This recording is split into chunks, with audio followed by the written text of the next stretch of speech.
Donc, bienvenue à tous pour ce webinaire.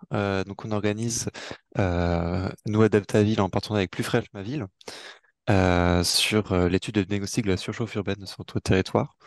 Avant de rentrer dans le vif du sujet, une petite présentation de qui on est. Donc, moi, je m'appelle Marin Pugnat, je travaille à l'Agence parisienne du climat. On a lancé il y a plus de 2 ans maintenant la plateforme Adaptaville qui vise à recenser des solutions d'adaptation au changement climatique pour la métropole du Grand Paris qui sont adaptées à un contexte d'une ville dense, avec deux volets principaux. Le premier, c'est donc la plateforme en ligne avec des fiches notamment que vous pouvez retrouver, des fiches solutions qui vont résumer les enjeux d'adaptation, le contexte de mise en œuvre, une description de la solution, des informations pratiques comme les coûts, des retours d'expérience. Euh, on a également tout un volet animation avec des visites de sites, des rencontres annuelles. Les prochaines vont se tenir en novembre, des ateliers et des webinaires comme celui-ci. Et vous avez peut-être vu que l'ADEME a aussi lancé sa plateforme Plus Fraîche Ma Ville, et nous on est le référent local sur la métropole du Grand Paris, en fait, de cette plateforme nationale qui a été lancée par l'ADEME, qui est le débrief qui est là pour vous présenter un peu plus tard dans le webinaire. Donc, au programme aujourd'hui, donc on va parler de diagnostic et de surchauffe et d'études de la surchauffe urbaine. On s'est rendu compte qu'il y avait beaucoup de collectivités qui voulaient s'intéresser à cet enjeu, notamment après les étés caniculaires qu'on a pu passer. On sait que les villes sont particulièrement vulnérables aux canicules, en raison notamment de la morphologie urbaine, qui les rend plus chaudes, c'est ce qu'on verra un petit peu plus tard. Mais pour ça, il existe beaucoup de méthodes qui vont avoir chacune leur intérêt, leurs limites. Il y a également beaucoup de notions scientifiques qui rentrent en jeu, qui sont pas toujours comprises par les collectivités. Donc c'est parfois un petit peu compliqué de s'y retrouver. Euh, et parfois également, on ne sait pas forcément quoi faire dans le diagnostic. Donc l'idée de ce webinaire est également des articles qu'on partagera à l'issue de ce webinaire qui sont hébergés sur notre site internet et aussi des fiches qui sont à venir sur la plateforme Plus Fraîche Ma Ville. C'est vraiment de vous aider à y voir plus clair que si vous souhaitez, pour X raisons, on reviendra sur les raisons plus tard qui peuvent vous pousser à réaliser un diagnostic, mais vous souhaitez étudier la surchauffe sur votre territoire, vous avez toutes les clés en main pour le faire de la manière la plus rigoureuse possible et qu'il soit la plus utile opérationnellement pour vous pour pouvoir derrière agir sur cet enjeu. Donc au sommaire, on verra d'abord pourquoi étudier la surchauffe sur son territoire, avec notamment une introduction qui sera assurée par Alexandre Florentin. Ensuite, on reviendra sur les notions scientifiques à maîtriser. On vous présentera 3 cas concrets qui soient aussi bien de la recherche ou du plus opérationnel pour vous illustrer à quoi ça peut ressembler d'étudier la surchauffe sur son territoire. Ensuite, on vous expliquera comment choisir la bonne méthode et on finira avec un petit récapitulatif de recommandations générales, des choses qu'il faut retenir à l'issue de ce webinaire, notamment qui s'adresse notamment aux collectivités. Et donc, pour commencer, je vais donner la parole à Alexandre Florentin, qui est conseiller de Paris et qui a aussi précisé la mission d'information Paris à 50 degrés. Merci Marin. J'ai 20 minutes à partir de maintenant, c'est ça? Ou Plutôt 15? 10. 10? Ok, je savais plus. Merci. Comme quoi, j'ai bien fait de demander. Donc, j'ai eu le plaisir de présider une mission d'information et d'évaluation qui s'appelle Paris à 50 degrés, qui est un travail qui a été fait de manière transpartisane. Donc, que j'ai présidé avec. Donc, moi, je suis un membre d'un parti qui s'appelle Génération Écologie. Je siège au groupe écologiste du Conseil de Paris. J'étais en binôme avec une rapporteure qui s'appelle Maude Lelièvre, qui, elle, est affiliée au groupe Modem. Et on a travaillé avec une quinzaine d'élus issus de toutes les familles politiques qu'on retrouve à Paris. Donc, c'est comme au national, moins le RN et la France Insoumise. Euh, on a travaillé pendant 6 mois, à auditionner pendant 5 mois toute une série d'experts, de politiques, des gens qui travaillent à la ville, des urbanistes, des architectes, des médecins, des personnes qui travaillent avec les personnes isolées, fragiles, de centres hospitaliers, de l'école, de vraiment tout ce qui, des gestionnaires de réseaux, que ce soit électrique, de froid, de chaud, etc., etc. Euh, Et ensuite, on a eu un mois de palabres pour écrire ensemble le rapport Paris à 50 degrés, dont je vais essayer de vous donner quelques conclusions, mais vraiment de manière très rapide. J'insisterai un peu plus sur des points de méthode. Déjà, pour répondre directement à la question qui m'était posée de pourquoi s'intéresser à ce sujet, euh, il y a évidemment une raison que vous savez sans doute toutes et tous, qui est que la chaleur tue déjà.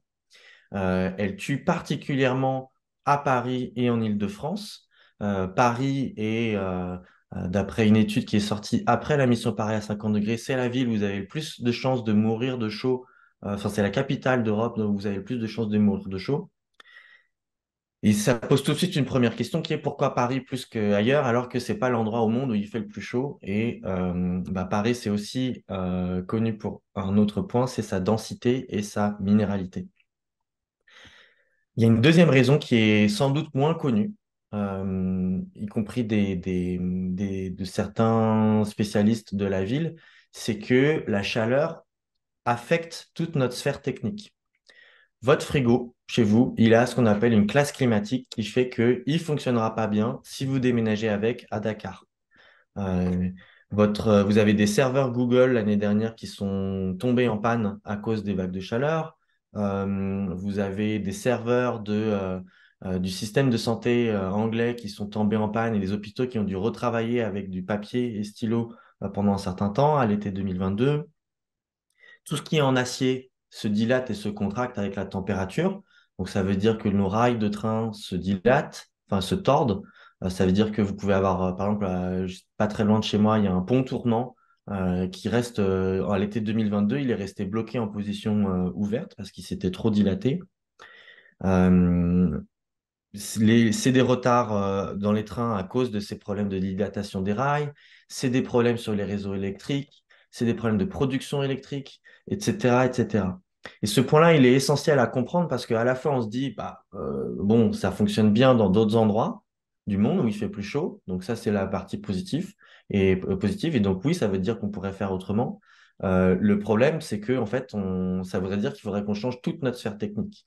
Et vous n'êtes pas sans savoir qu'il va falloir aussi que, on soit d'une extrême sobriété si on veut pas trop dérégler le climat. Et donc, il va falloir faire très simple. Et donc, on va pas avoir le temps de tout changer. Le troisième point, c'est que la température et bon, le climat de manière plus générale, c'est un cadre pour nos habitudes socioculturelles.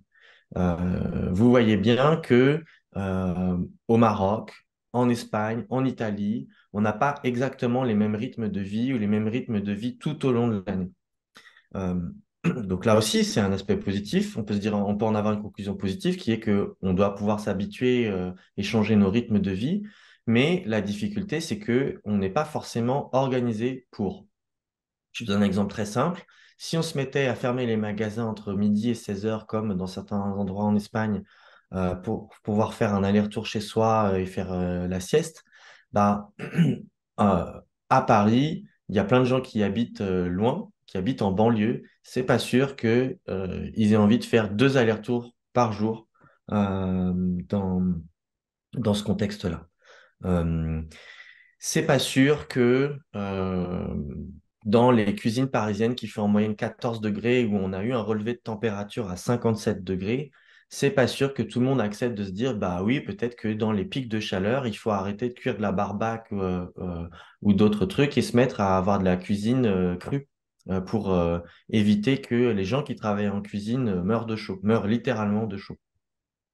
Donc tout ça, ça va être des transformations extrêmement fortes. Elles sont possibles, mais elles sont extrêmement fortes. En termes de solutions, je vais pas trop y revenir parce que en fait, elles sont hyper connues. Je pense qu'elles vont être détaillées beaucoup plus dans la suite des échanges. Je confirme tout à fait ce qu'a dit Marin, qui est qu'en fait, une fois qu'on a dit, OK, il faut faire de l'ombre, du vent, débitumer, végétaliser et retirer au maximum les sources de chaleur humaines que sont notamment les voitures thermiques et toute notre... en fait, dès qu'on a une machine qui tourne quelque part, elle produit de la chaleur. C'est inhérent à la physique. Alors après, il y en a qui en produisent plus ou moins, mais toute notre infrastructure en produit et donc il va falloir simplifier nos vies. Euh, une fois qu'on a dit ça, en fait, après, il y a des antagonismes entre eux. Est-ce qu'on travaille sur la chaleur le jour, la chaleur la nuit, etc., etc. Et donc, ça devient très rapidement de la haute couture. Euh, et c'est là où on a d'autres problèmes politiques qui apparaissent et qui sont autour de qu'est-ce qu'on va choisir. Qu'est-ce qu'on va choisir de faire? Qu'est-ce qui est essentiel? Parce que ça, c'est quand même une grosse conclusion de la mission, hein, c'est que oui, on a des solutions techniques, organisationnelles sur tout ce qu'on a regardé, mais la temporalité est telle qu'on ne pourra pas tout adapter. Il va falloir faire des choix drastiques qui vont aller vers une simplification de nos modes de vie. Il va vraiment falloir se dire qu'est-ce qui est essentiel à notre vie ensemble, et ça, il va falloir le protéger. Ça, on pourra le protéger si on se concentre là-dessus. Par exemple, c'est tout à fait possible d'adapter nos écoles en moins de 10 ans. Par contre, c'est des chantiers titanesques et il faut forcément qu'il y ait une adhésion très forte de la population. Donc, en termes de méthode, nous, on est entré par la porte transpartisane pour éviter, moi, ma crainte, c'était que si, par exemple, c'est la droite qui arrive au pouvoir à Paris en 2026, et ben, que ça détricote pas toute la politique parisienne sur l'adaptation. Donc, avoir un consensus transpartisan pour que on soit d'accord sur les bases techniques et scientifiques et qu'on puisse se battre sur les opinions, qu'on puisse se battre sur, OK, est-ce que c'est telle essence d'arbre qui est plus jolie que telle autre, mais comment on est à la discussion sur deux essences d'arbres qui vont pouvoir servir au changement climatique. Euh, et ça, c'est bien qu'il y ait cette discussion au niveau des politiques, mais l'apprentissage au niveau de la mission et de tout ce qui s'est passé après, c'est que aussi, ça va susciter deux réactions. Ça suscite deux réactions dans la population. Il y en a une qui est un élan citoyen absolument incroyable que j'ai jamais vu ailleurs, enfin que j'ai pas vu à d'autres moments, alors que ça fait déjà une douzaine d'années que je travaille sur les questions climat, donc pas en tant qu'élu, mais je suis élu que depuis 3 ans. Mais cet élan citoyen, il est très fort parce que le pourquoi de l'action, là, il est extrêmement clair. Il y a un bénéfice très clair, très direct. Donc ça suscite un élan citoyen, un élan de gens qui sont, euh, qui se mettent dans une attitude de on va faire nous-mêmes, même si c'est pas toujours très autorisé, du style peindre les toits en blanc. Euh, on va faire nous, ou débitumer des places de parking dans la rue. On va faire nous-mêmes et on va mettre la pression aux élus. Ils se posent ces questions-là, les gens qui me contactent. Et ils vont avoir aussi constituer une sorte d'expertise citoyenne parce qu'en en fait, OK, on peut faire des cartes dans tous les sens, mais en vrai, les gens savent très bien autour d'eux où est-ce qu'il fait chaud, où est-ce qu'il fait frais. Ils savent pas forcément exactement ce qu'il faudrait faire parce que, comme je l'ai dit, il peut y avoir des antagonismes. C'est pas toujours si simple que juste de dire on va débitumer, mettre de l'ombre, etc., etc. Mais il y a quand même une expertise et une pratique. Donc, je vous invite aussi enfin, moi, on n'est pas entré par là par la mission Paris à 50 degrés, mais c'est ce qui est en train de se passer. Et puis évidemment, si on ne les implique pas, ces gens-là ou ceux qui vont vouloir résister, ça va créer des tensions très fortes. Et vous n'êtes pas sans savoir qu'on n'a pas tellement besoin de ça. On n'a pas tellement besoin de mettre de l'huile sur le feu sur notre société à l'heure actuelle. Donc, des mécanismes de convention citoyenne sur l'adaptation, des mécanismes de concertation très locale pour se dire comment et comment on va adapter les choses et qu'est-ce qu'on va adapter, qu'est-ce qui est essentiel à notre vie collective. Ça, c'est hyper important parce que sinon, notre grand risque, c'est le chacun pour soi, surtout la clim pour ceux qui peuvent. Et si on voit la température ambiante comme un bien commun, c'est la pire des solutions. Euh, et donc, c'est ce que ici c'est ce qu'on cherche à éviter. On sait à peu près que on va devoir avoir besoin de clim. La question, c'est est-ce qu'elles seront bien mutualisées? Et c'est là où, par exemple, je conclurai là-dessus. Vous verrez si vous vous penchez sur le rapport Paris à 50 degrés. Si vous n'avez pas le temps, l'envie de lire les 250 pages, je pense que si vous lisez l'introduction, les encadrés et les recommandations, c'est déjà pas mal. Vous verrez que le premier paquet de recommandations, c'est sur les écoles. Euh, Ça correspond à un choix implicite de la part des élus de se dire, en fait, il faut qu'on protège nos enfants. Ça va pas se jouer avec 3 écoles Oasis et deux rues aux écoles. Parce que, en fait, là, avec une canicule en septembre, moi, j'ai des relevés de température au-dessus de 40 degrés qui m'ont été rapportés en classe. C'est pas parce que vous avez une cour aux écoles que vous pouvez faire cours tranquillement. J'ai un parent d'élève qui m'a rapporté que dans son collège, les enfants sont allés faire cours dans la cave du collège à un moment donné. Donc on en est là. Euh, on n'en est pas sur du Paris à 50 degrés. C'est du Paris à 36 degrés en septembre. C'est déjà un problème monumental de santé publique. Et donc il va falloir qu'on rénove massivement nos écoles. Éventuellement qu'après avoir fait ombre, vent, etc., on mette quelques clims ou qu'il y ait des salles qui puissent être climatisées quand il y a un coup de chaud qui est trop fort. Et ça, j'ai envie de dire, bah, ça va être des lieux ressources en juillet et août pour la population quand on va se taper des dômes de chaleur de plus de 2 semaines. Ça peut être une bonne stratégie. Je ne sais pas si c'est la stratégie que l'exécutif parisien va choisir, mais en tout cas, c'est une direction qui est proposée par la mission Paris à 50 degrés. Voilà, c'était assez court comme introduction. Je reste à votre disposition. Je vais rester quelques minutes avec vous pour écouter le début des échanges et puis après, je partirai, je vous laisserai. Je suis assez facilement joignable sur mon adresse alexandre.florentin@paris.fr, je vous le mettrai en lien, mais aussi beaucoup sur LinkedIn. Voilà. Je ne sais pas du tout, Marin, s'il y a un Ouais, temps très pour bien. les Bah, questions-réponses. merci Sinon, je te beaucoup. laisse reprendre la main. Ouais, Merci. bah, je vais la reprendre. Bah, merci beaucoup pour cette introduction. Certains éléments sur lesquels on aura l'occasion de revenir au cours du webinaire. En tout cas, voilà, ça montre bien que en pa- une fois qu'on est parti du constat, c'est en partant du constat que Paris en général, voir aussi les éléments de son territoire qui le sont le plus, qui permettent de savoir sur lesquels agir en priorité et de prendre des solutions adaptées. Vous avez notamment évoqué la question parfois de agir, est-ce qu'on va agir pour la chaleur nocturne ou la chaleur en journée. C'est aussi des choses qu'on va voir, qu'on doit prendre en compte dans un diagnostic. Et donc, on pourra avoir toutes les cartes en main derrière pour prendre des solutions adaptées. Et pour ce webinaire, on va surtout se concentrer sur la phase amont, donc qui est la phase étude et diagnostic.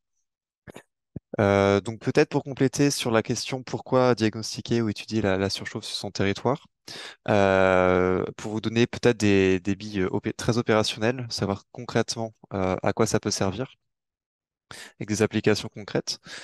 Fruit notamment d'un travail qu'on a mené auprès de collectivités pour voir un petit peu ce qui s'est fait ailleurs. La première chose, et là bah, ça rejoint notamment le travail qui a pu être fait dans Paris à 50 degrés, ça va être d'évaluer la vulnérabilité d'un territoire face aux canicules. Ça peut notamment être à l'occasion d'un PCAET, puisque maintenant il y a l'obligation de réaliser un diagnostic de vulnérabilité. Et pour rappel, quand on parle de vulnérabilité, donc on va parler des impacts aussi bien actuels que futurs liés au changement climatique. On va prendre en compte à la fois l'exposition à l'évolution du climat, observée et future, mais aussi la sensibilité du territoire. Et c'est cette sensibilité, voilà, Alexandre Florentin vous l'a dit notamment avec les appareils techniques, par exemple à Paris. Aussi, on le verra plus tard, le fait que les villes, de par la morphologie, sont plus chaudes, notamment la nuit, que la campagne. Donc, analyser vraiment cette sensibilité du territoire va permettre d'appréhender la notion de vulnérabilité pour pouvoir derrière prioriser cet enjeu par rapport à d'autres dans le cadre d'un plan climat et puis pouvoir prendre des mesures qui soient à la hauteur de l'enjeu canicule. Une deuxième chose, ça va être, si on s'intéresse à un territoire, mais là on va essayer de comparer des zones entre elles, ça va être d'identifier des zones à enjeu. C'est peut-être la raison la plus courante qui pousse aujourd'hui les collectivités à faire un diagnostic. Si jamais elles souhaitent mettre en œuvre un plan d'action, pourquoi pas avec un budget alloué, elles ont besoin parfois de savoir où agir en priorité. Donc ça peut être un quartier, ça peut voire être, si on se place à une échelle un peu plus réduite, une place. Savoir voilà, les zones de surchauffe, qui va être aussi bien les zones où il fait le plus chaud, mais aussi les zones où c'est le plus important d'intervenir en prenant en compte les usages. Par exemple, une rue qui va être très fréquentée, ça peut être aussi identifié comme une zone à enjeu.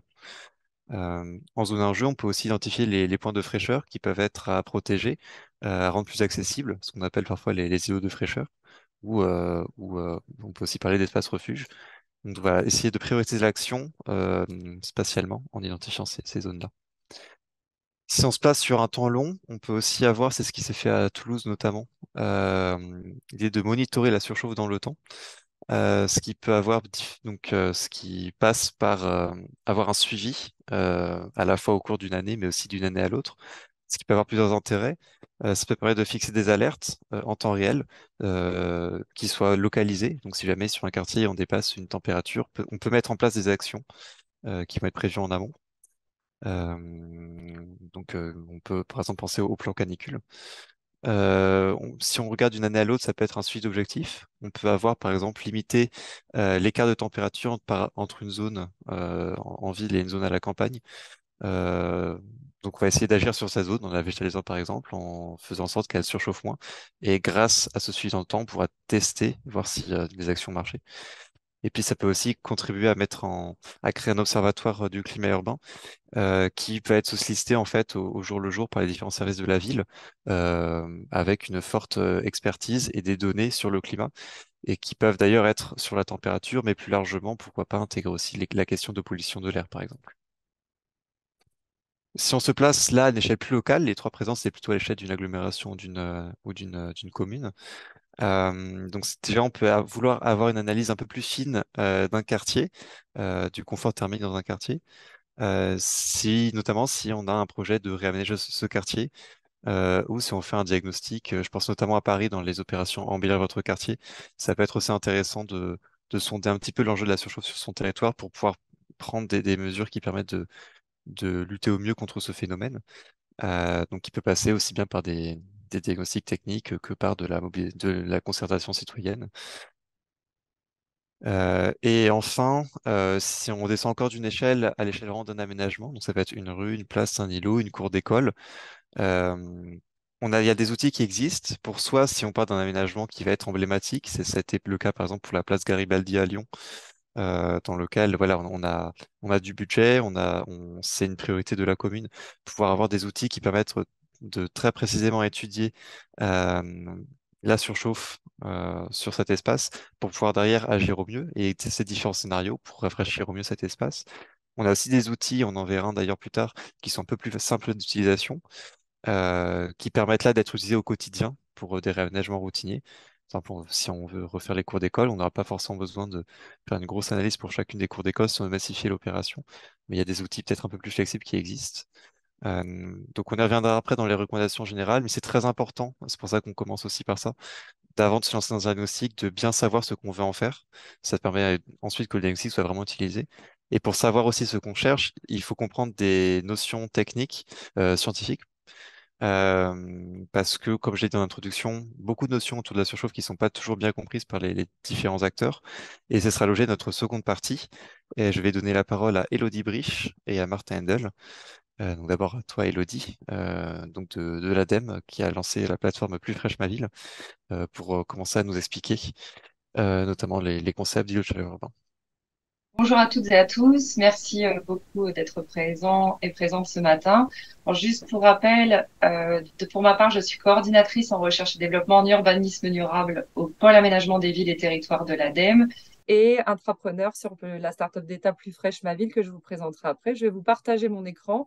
L'objectif, ah, Marin, il faut que tu départages le tien pour que je prenne la main en fait. Voilà, parfait.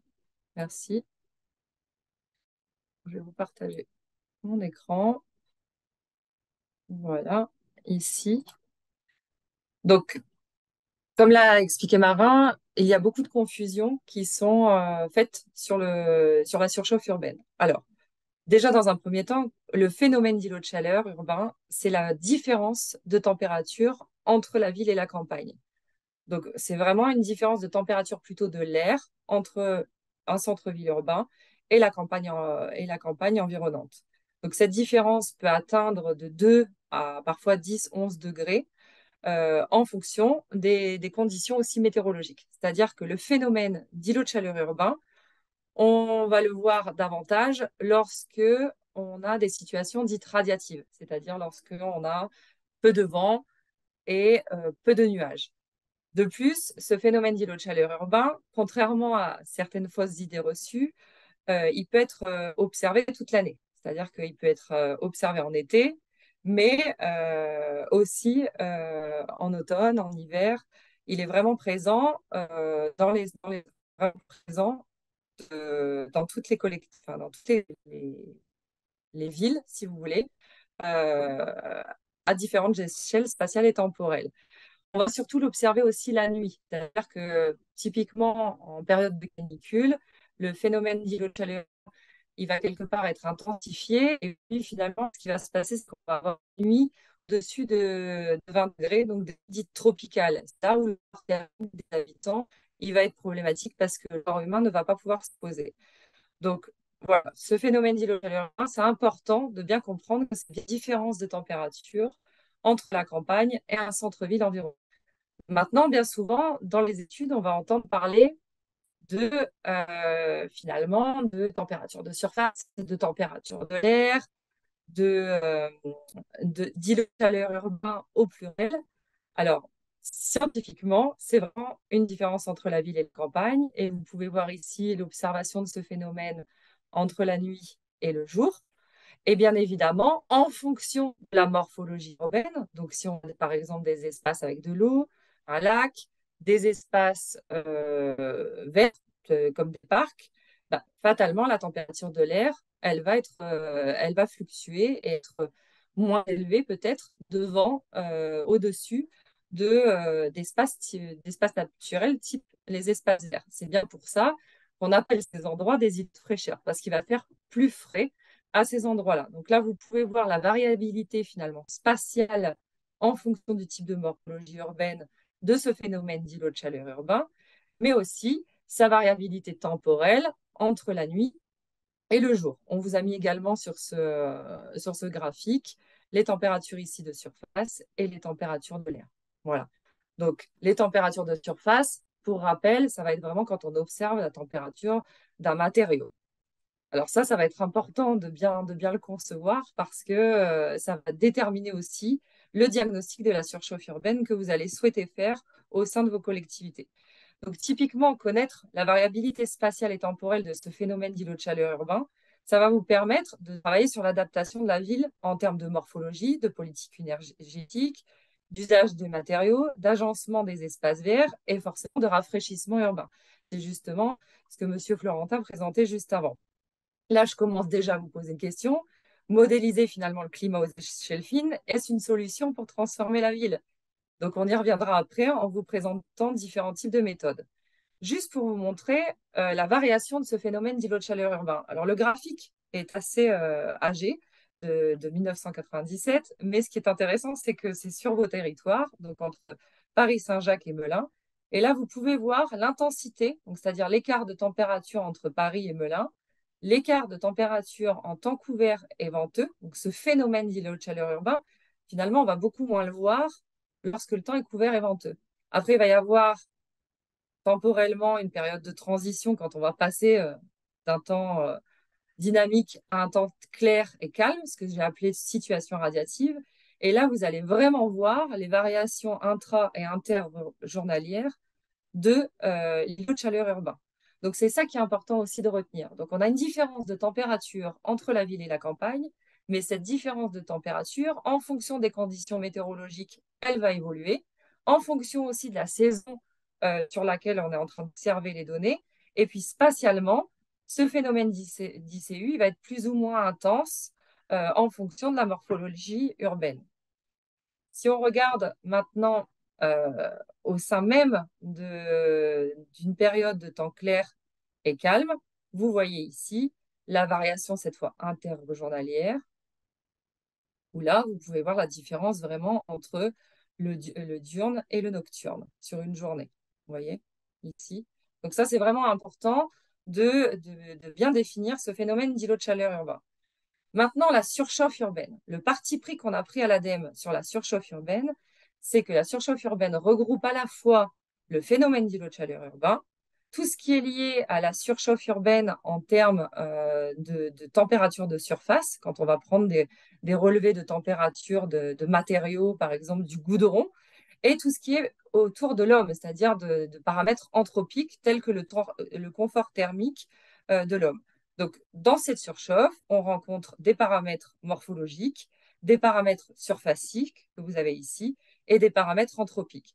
Je vais m'arrêter là. On reviendra après sur ces éléments de définition, notamment pour bien choisir les méthodes de diagnostic de la surchauffe urbaine. Parce que typiquement, lorsqu'on va vouloir travailler sur le confort thermique des habitants, on va aller regarder peut-être la température ou un indice de confort thermique pendant la journée.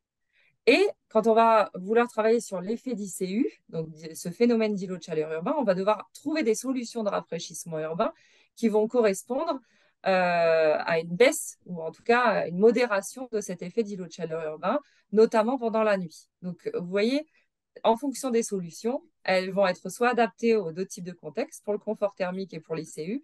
Parfois, ça va être plutôt sur l'un des deux facteurs. Voilà, je laisse Martin prendre le relais. Oui, merci Elodie. Je te laisse départager ton écran et Martin partager tes slides. Voilà, et puis Martin, je te laisse du coup compléter avec notamment, donc là on a parlé de l'îlot urbain, présenter aussi, lorsqu'on parle d'une échelle plus locale, ce qu'est le stress et le confort thermique. Et également revenir sur cette différence qu'on a commencé à évoquer entre température de l'air et température de surface. Ouais, merci Marin. Du coup, je savais plus ce qu'on faisait pour les diapos, donc je vais en profiter pour me présenter.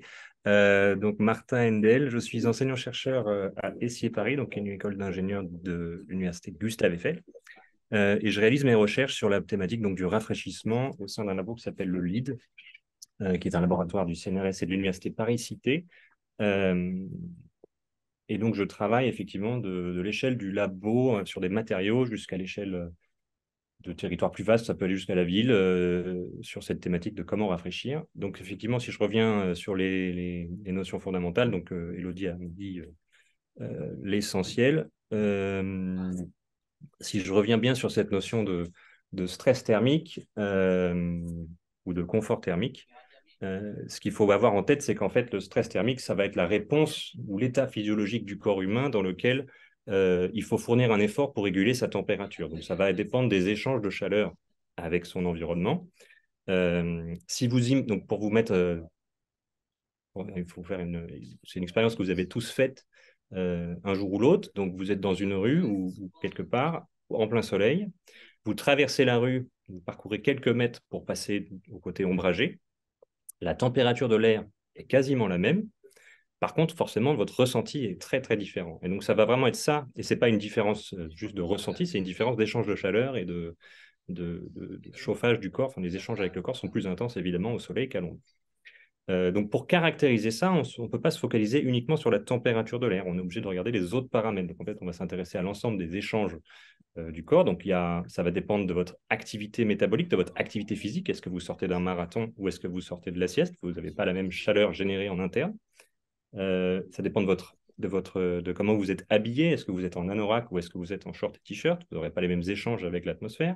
Est-ce que donc il y a bien la convection, les échanges avec l'air qui vont rentrer en ligne de compte. Donc ça va dépendre à la fois de la température de l'air, mais aussi de la vitesse du vent. C'est pas pour rien si quand il y a un peu d'air, quand il y a un peu de brise, on a moins chaud. C'est parce que ça transporte plus de chaleur que quand il n'y en a pas.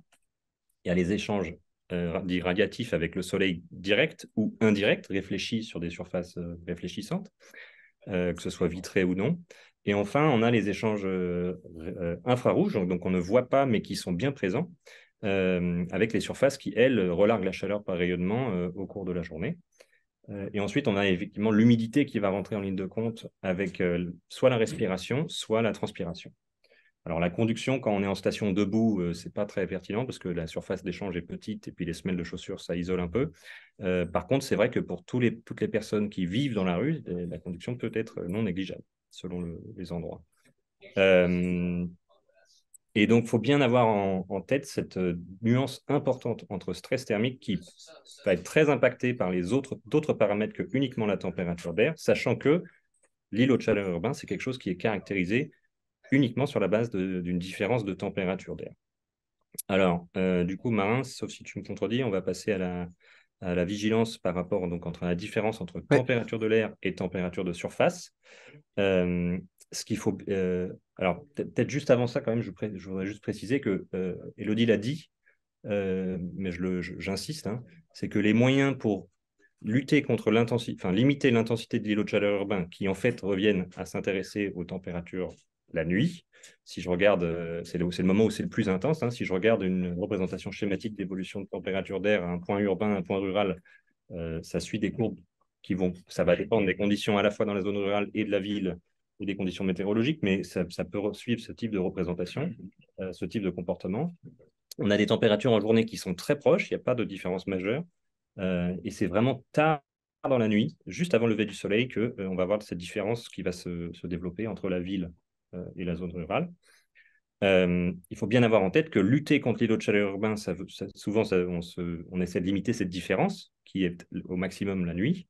Par contre, ça peut venir au prix d'une dégradation du stress thermique en journée. Un exemple que je prends souvent, c'est que les places ouvertes et exposées au soleil sont insupportables en journée. Par contre, c'est des endroits où l'îlot de chaleur urbain va être très peu intense, ou en tout cas moins que dans le tissu bâti autour. Donc à Paris, ou le contre-exemple que je prends souvent, c'est la place de la Concorde. On pourrait la peindre en blanc, on pourrait même la végétaliser. En journée, je vous laisse imaginer ce que c'est d'être place de la Concorde par une journée caniculaire, par rapport au tissu haussmannien alentour, sachant que si vous faisiez des mesures de température place de la Concorde et que vous compariez au tissu bâti dense, il ferait toujours plus frais en fin de nuit place de la Concorde que dans le tissu haussmannien. Alors cela étant dit, donc il faut bien faire attention à la différence entre température d'air et température de surface avec les moyens, soit les satellites, soit maintenant les mesures aéroportées. Il y a beaucoup de thermographie infrarouge qui circulent. Il faut bien faire la différence entre température d'air et température de surface. Ça, c'est le même graphique qu'a montré tout à l'heure Élodie, un peu plus gros. Les lignes continues ici, c'est l'évolution des températures de surface, telles que elles seraient vues par un hélicoptère ou un avion ou un satellite au-dessus de la ville qui se déplace le long de cette coupe. Et en pointillé, c'est les températures d'air. En journée, les températures sont relativement homogènes. Je dis bien relativement. La nuit, on a l'îlot de chaleur urbain qui se développe avec les températures plus intenses en centre-ville qu'en périphérie. En journée, température de surface et température d'air sont très peu corrélées, voire pas du tout.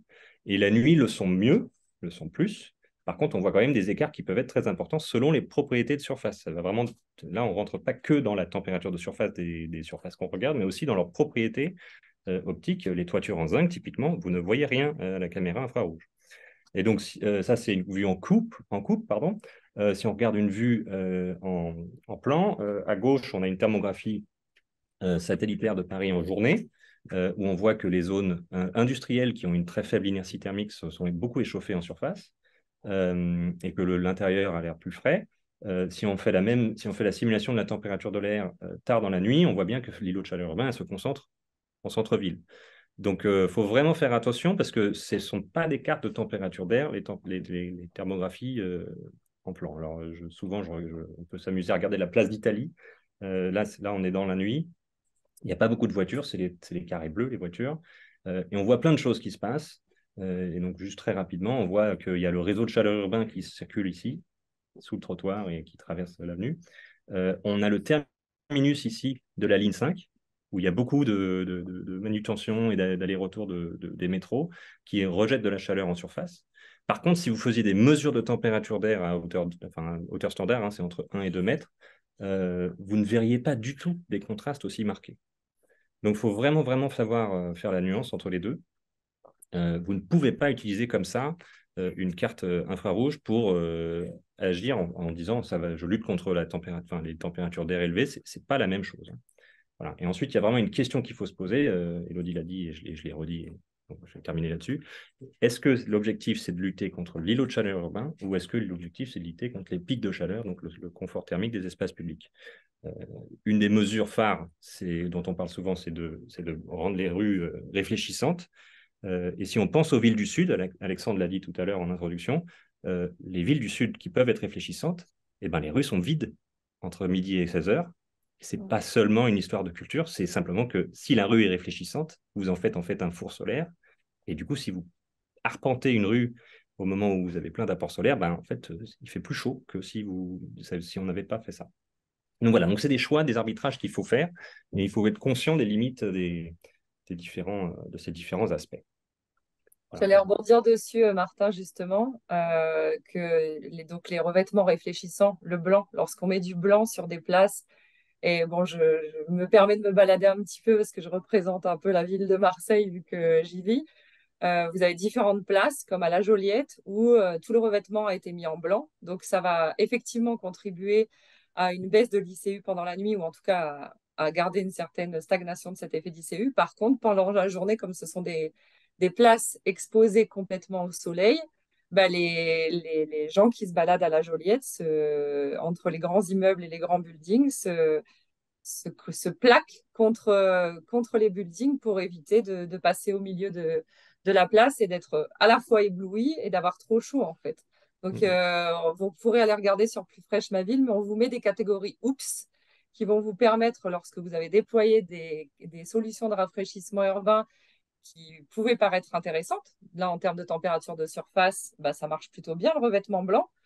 Mais voilà, vous avez oublié peut-être de l'ombrage ou pour jouer justement sur ces deux créneaux de l'effet d'îlot de chaleur urbain la nuit et le confort thermique la journée. Donc, on vous propose des solutions pour réparer ou pour améliorer ce que vous avez peut-être déjà mis en place qui n'était pas totalement incohérent ou faux. Voilà. Donc, c'est la catégorie Oups sur Plus fraîche ma vie. Voilà, Très des bien, points de merci vigilance. beaucoup. J'espère que c'est plus clair pour vous. S'il y a jamais des questions, bah, déjà, on pourra y répondre dans le chat et si jamais on a du temps à la fin du webinaire, peut-être en répondre à certaines à l'oral. Mais voilà, important de bien distinguer ces différents concepts, de bien les comprendre parce que selon l'échelle à laquelle on se place, selon aussi les usages d'un espace, selon la portée qu'on veut donner au diagnostic, selon ce qu'on veut en faire. En fait, on va pas parler des mêmes choses. Et si on veut passer à un appel d'offres ou si on veut voilà, dialoguer avec des scientifiques ou un bureau d'études, c'est important pour qu'une collectivité sache de quoi elle parle. Et en effet, pour pas, par exemple, qu'on vende une thermographie alors que ça ne va pas répondre à ses besoins. Et aussi pour mettre en œuvre des solutions qui soient adaptées. On en parle là des revêtements clairs. On peut aussi parler de la brumisation, par exemple, qui va avoir pas ou un effet négligeable sur la température de l'air, mais qui peut être intéressante sur le confort thermique. Alors, je vais reprendre ma main. Maintenant, si c'est clair pour vous, on va passer au cas concret. Donc, trois cas concrets. On part voilà, d'un cas qui va plus être anglais recherche pour aller vers un cas qui va être plus opérationnel. Donc, pour commencer, je vais donner la parole à Valérie Masson pour nous présenter la campagne Paname. Donc, je propose d'abord de vous présenter rapidement et puis de présenter aussi cette campagne. Bonjour, vous m'entendez? Oui, très bien. Donc, je suis chercheur à Météo France au Centre national de recherche météorologique à Toulouse. Et donc, cet été et l'été dernier aussi, nous avons donc copiloté avec aussi des laboratoires parisiens donc une grosse campagne de mesures sur Paris pour étudier plus le climat. Voilà. Et puis, il y avait aussi des partenaires étrangers. Bon, là, c'est juste voilà, une image d'un ballon qui avait été, de ballons météorologiques qui ont été lancés quai de Bercy. Voilà. Donc, je vais passer à la slide suivante. Voilà. Donc, quels étaient les objectifs là, de la campagne? Donc, c'était bon, les slides sont en anglais parce que c'est ceux que j'avais présentés récemment à une conférence internationale à Sydney sur le climat urbain. Voilà. Donc, les objectifs de Paname, c'est donc de mieux connaître voilà, les processus qui influencent le climat urbain, donc en particulier les hauts de chaleur urbains, mais ça à différentes échelles. C'est-à-dire que, bon, voilà, de l'échelle de l'agglomération jusqu'à l'échelle des quartiers. Voilà. Et avec cette année, on a fait un focus spécial sur l'effet des parcs pour essayer de comprendre un peu voilà, l'effet de rafraîchissement, le taux de rafraîchissement des parcs et aussi est-ce qu'ils peuvent, ce rafraîchissement, s'étendre un petit peu dans les quartiers alentours. Voilà. Et puis, il y a un autre objectif qui était aussi de produire donc, des données d'observation pour améliorer les modèles de prévision du temps et de prévision de la météo en ville. Ouais, donc, est-ce que vous pouvez nous présenter des mesures qui ont ou vont être effectuées dans le cadre de cette campagne? Voilà. Donc, donc il y a eu de l'instrumentation en 2022 et en 2023. Donc, pour observer, alors, pas que la température de l'air à 2 mètres, ce qui est fait classiquement, mais aussi pour observer ce qui se passe sur la verticale, puisque il y a la ville en bas, mais il y a aussi tout le pilotage par l'atmosphère au-dessus. Donc, il y avait des instruments pour observer l'atmosphère depuis le sol, par télédétection. Il y avait des ballons qui ont été lancés pendant les périodes en centre-ville et dans des parcs avec des gros ballons ou des petits ballons qui sont aussi plus faciles à lancer. Voilà. Et on avait aussi installé donc, des stations météorologiques sur des lampadaires à Paris, donc dans les quartiers centres, les arrondissements centres, dans le tissu haussmannien pour voir la variabilité d'un endroit à l'autre au sein du tissu haussmannien, et aussi dans le 13e arrondissement, depuis le parc Montsouris jusqu'à la Seine, parce que là, il y a une variété importante de types de tissus urbains. Ça va de la maison de ville jusqu'au gratte-ciel. Voilà. Là, tu peux passer à la slide d'après. Voilà. Et il y avait aussi des mesures à plus grande échelle, donc à l'échelle de toute l'agglomération. Donc ça, par exemple, c'est des mesures qui ont été faites par des partenaires anglais et allemands au sein d'un projet européen. Donc, ils prévoyaient d'observer 5 villes tous les ans en Europe. Paris n'était pas prévu au départ, mais quand ils ont vu toute la dynamique d'observation qui avait lieu cette année sur Paris, ils ont fait aussi une observation d'un an sur Paris. Donc, ça permet aussi d'observer ce qui se passe à l'échelle de, vous voyez, c'est 60 km autour de Paris. Donc, c'est pas que, parce que la ville, elle ne produit pas son microclimat toute seule, c'est son microclimat au sein du climat régional. Donc, il faut aussi observer et comprendre ce qui se passe à l'extérieur. Voilà, slide d'après. Voilà, donc je vais maintenant faire un petit focus sur Plus Paris Intramuros et ce qui a été étudié, donc c'est les parcs en 2023, donc 4 parcs différents, de tailles différentes. Donc d'abord le bois de Vincennes, donc c'est à peu près 1000 hectares. Après le parc Luxembourg et Montsouris, c'est plutôt une trentaine d'hectares. Et Elie-Wiesel, c'est moins d'1 hectare. Voilà, donc là, c'est vraiment le but, c'est de voir la variabilité de l'effet des parcs en fonction de leur taille, parce que c'est effectivement une question qui est toujours posée souvent et il y a peu de réponses sur savoir donc, quel est l'effet des parcs, quelle taille de parc il faut mettre, etc. Donc le but, c'est aussi d'observer ça. Voilà, slide d'après. Voilà, donc pour faire ça, on a mis donc d'une part des stations météorologiques dans les parcs. Donc là, par exemple, il y a une station donc, au parc du Luxembourg et une autre station au Square du Temple, Elie-Wiesel. Voilà, donc les stations vont rester 2 ans. Voilà. Et donc ça, c'est pour observer leur surface, mais on veut aussi observer ce qui se passe en altitude pour voir, voilà. Et donc là, on a utilisé des drones avec des mesures de jusqu'à 120 mètres de hauteur, avec à chaque fois, donc le drone, vous voyez à gauche, et il y a un petit capteur météo qui est au-dessus, qui mesure la température et l'humidité. Et après, avec la position du drone, on peut avoir le vent. Et l'idée, c'était de faire des mesures systématiquement dans un parc et à côté du parc. Donc là, par exemple, parc du Luxembourg et dans la cour de la Sorbonne. Voilà. Ce qui permet d'avoir un site urbain et un site rural et de comparer et de regarder effectivement l'effet des parcs. Et donc ça, on l'a fait en fin d'après-midi et en soirée. Voilà. Et donc ça, c'est des premiers résultats où on voit donc que la courbe en fin d'après-midi, enfin 17h au début des mesures, on n'a pas trop de différence entre le parc et la Sorbonne. Par contre, la courbe bleue qui est à 20h, enfin presque 9h du soir local, ben là, on a 3 degrés d'écart entre le parc du Luxembourg et la Sorbonne. Mais par contre, cet écart, on l'a en surface. Mais par contre, dès qu'on monte, on monte de 40 mètres et là, il n'y a quasiment plus d'écart. C'est-à-dire que l'effet de rafraîchissement des parcs, ce qui est nouveau dans ces mesures, c'est qu'on peut voir sur quelle épaisseur il s'accumule. Et donc, ça permet aussi d'avoir une idée de est-ce que ça peut passer à influencer des zones extérieures. Voilà. Et là, on voit bien que typiquement, le rafraîchissement des parcs il va être limité par les bâtiments alentours. Voilà. Donc, on va rajouter aussi cet automne une tour pour mesurer les échanges de chaleur et d'eau entre la surface et l'atmosphère au-dessus d'un parc. Donc, c'est le parc Montsouris. Et donc, il y a la tour avant sur laquelle sont installées déjà des mesures de Météo France qui va être utilisée pour observer donc, ces échanges et mieux comprendre ce qui se passe. Et ça, on pourra le comparer à des mesures du même type qui sont installées aussi sur l'Université de Jussieu, donc pour un quartier dense. Voilà. Et le dernier slide. On parlait de confort thermique tout à l'heure, donc on a aussi rajouté des instruments pour observer des conforts thermiques. Donc on a mis aussi sur le lampadaire proche des stations déjà installées de température et d'humidité. Donc on a rajouté des stations de mesure de vent et de globe noir pour les effets radiatifs, justement, pour observer donc, les effets sur le confort thermique. Donc là, on a instrumenté donc, les 4 parcs, mais aussi voilà, une petite rue dans le quartier latin, l'esplanade des Invalides, qui est donc une grande place arborée. Il y a aussi la place Vendôme, qui est une place, mais pas, du coup, pas arborée, qui est complètement minérale, et le boulevard, donc la Rivoli, et puis aussi sur les quais de Seine, par exemple. Donc l'idée, c'est de voir la variabilité sur le confort thermique de différents types d'environnements dans des quartiers haussmanniens. Voilà.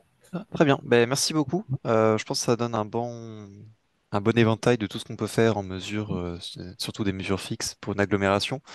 Alors évidemment, hein, toutes les collectivités donc, là c'est un projet de recherche, mais les collectivités qui ont eu recours à un réseau de mesures n'ont pas forcément combiné autant de mesures. Mais voilà, ça vous donne un bon panel. Et ensuite, selon son besoin, on peut choisir celles qui conviennent, choisir le nombre de points de mesure qui vont être nécessaires. Si vous voulez des exemples, alors, sur la métropole du Grand Paris, donc c'était cette campagne Paname. En France, on a des réseaux de mesures à Toulouse, à Dijon, à Grenoble aussi récemment, par À exemple. Échirol, à Élodie, si Échirol. tu veux. Ouais, Oui, et Chirol. Élodie, si tu veux compléter. oui, justement, sur les réseaux de mesure d'Échirol et Grenoble, nous accompagnons avec l'ADEME un projet de recherche, donc de l'appel à projet de recherche Pacte, planifier, aménager face au changement climatique, la transition des territoires, un projet qui s'appelle Cassandre et qui va traiter notamment du confort thermique et de la variabilité spatiale et temporelle de ce phénomène d'îlot de chaleur urbain en période des canicules, en ciblant un type de population, notamment les femmes enceintes. Donc voilà, ça c'est une problématique de recherche particulière.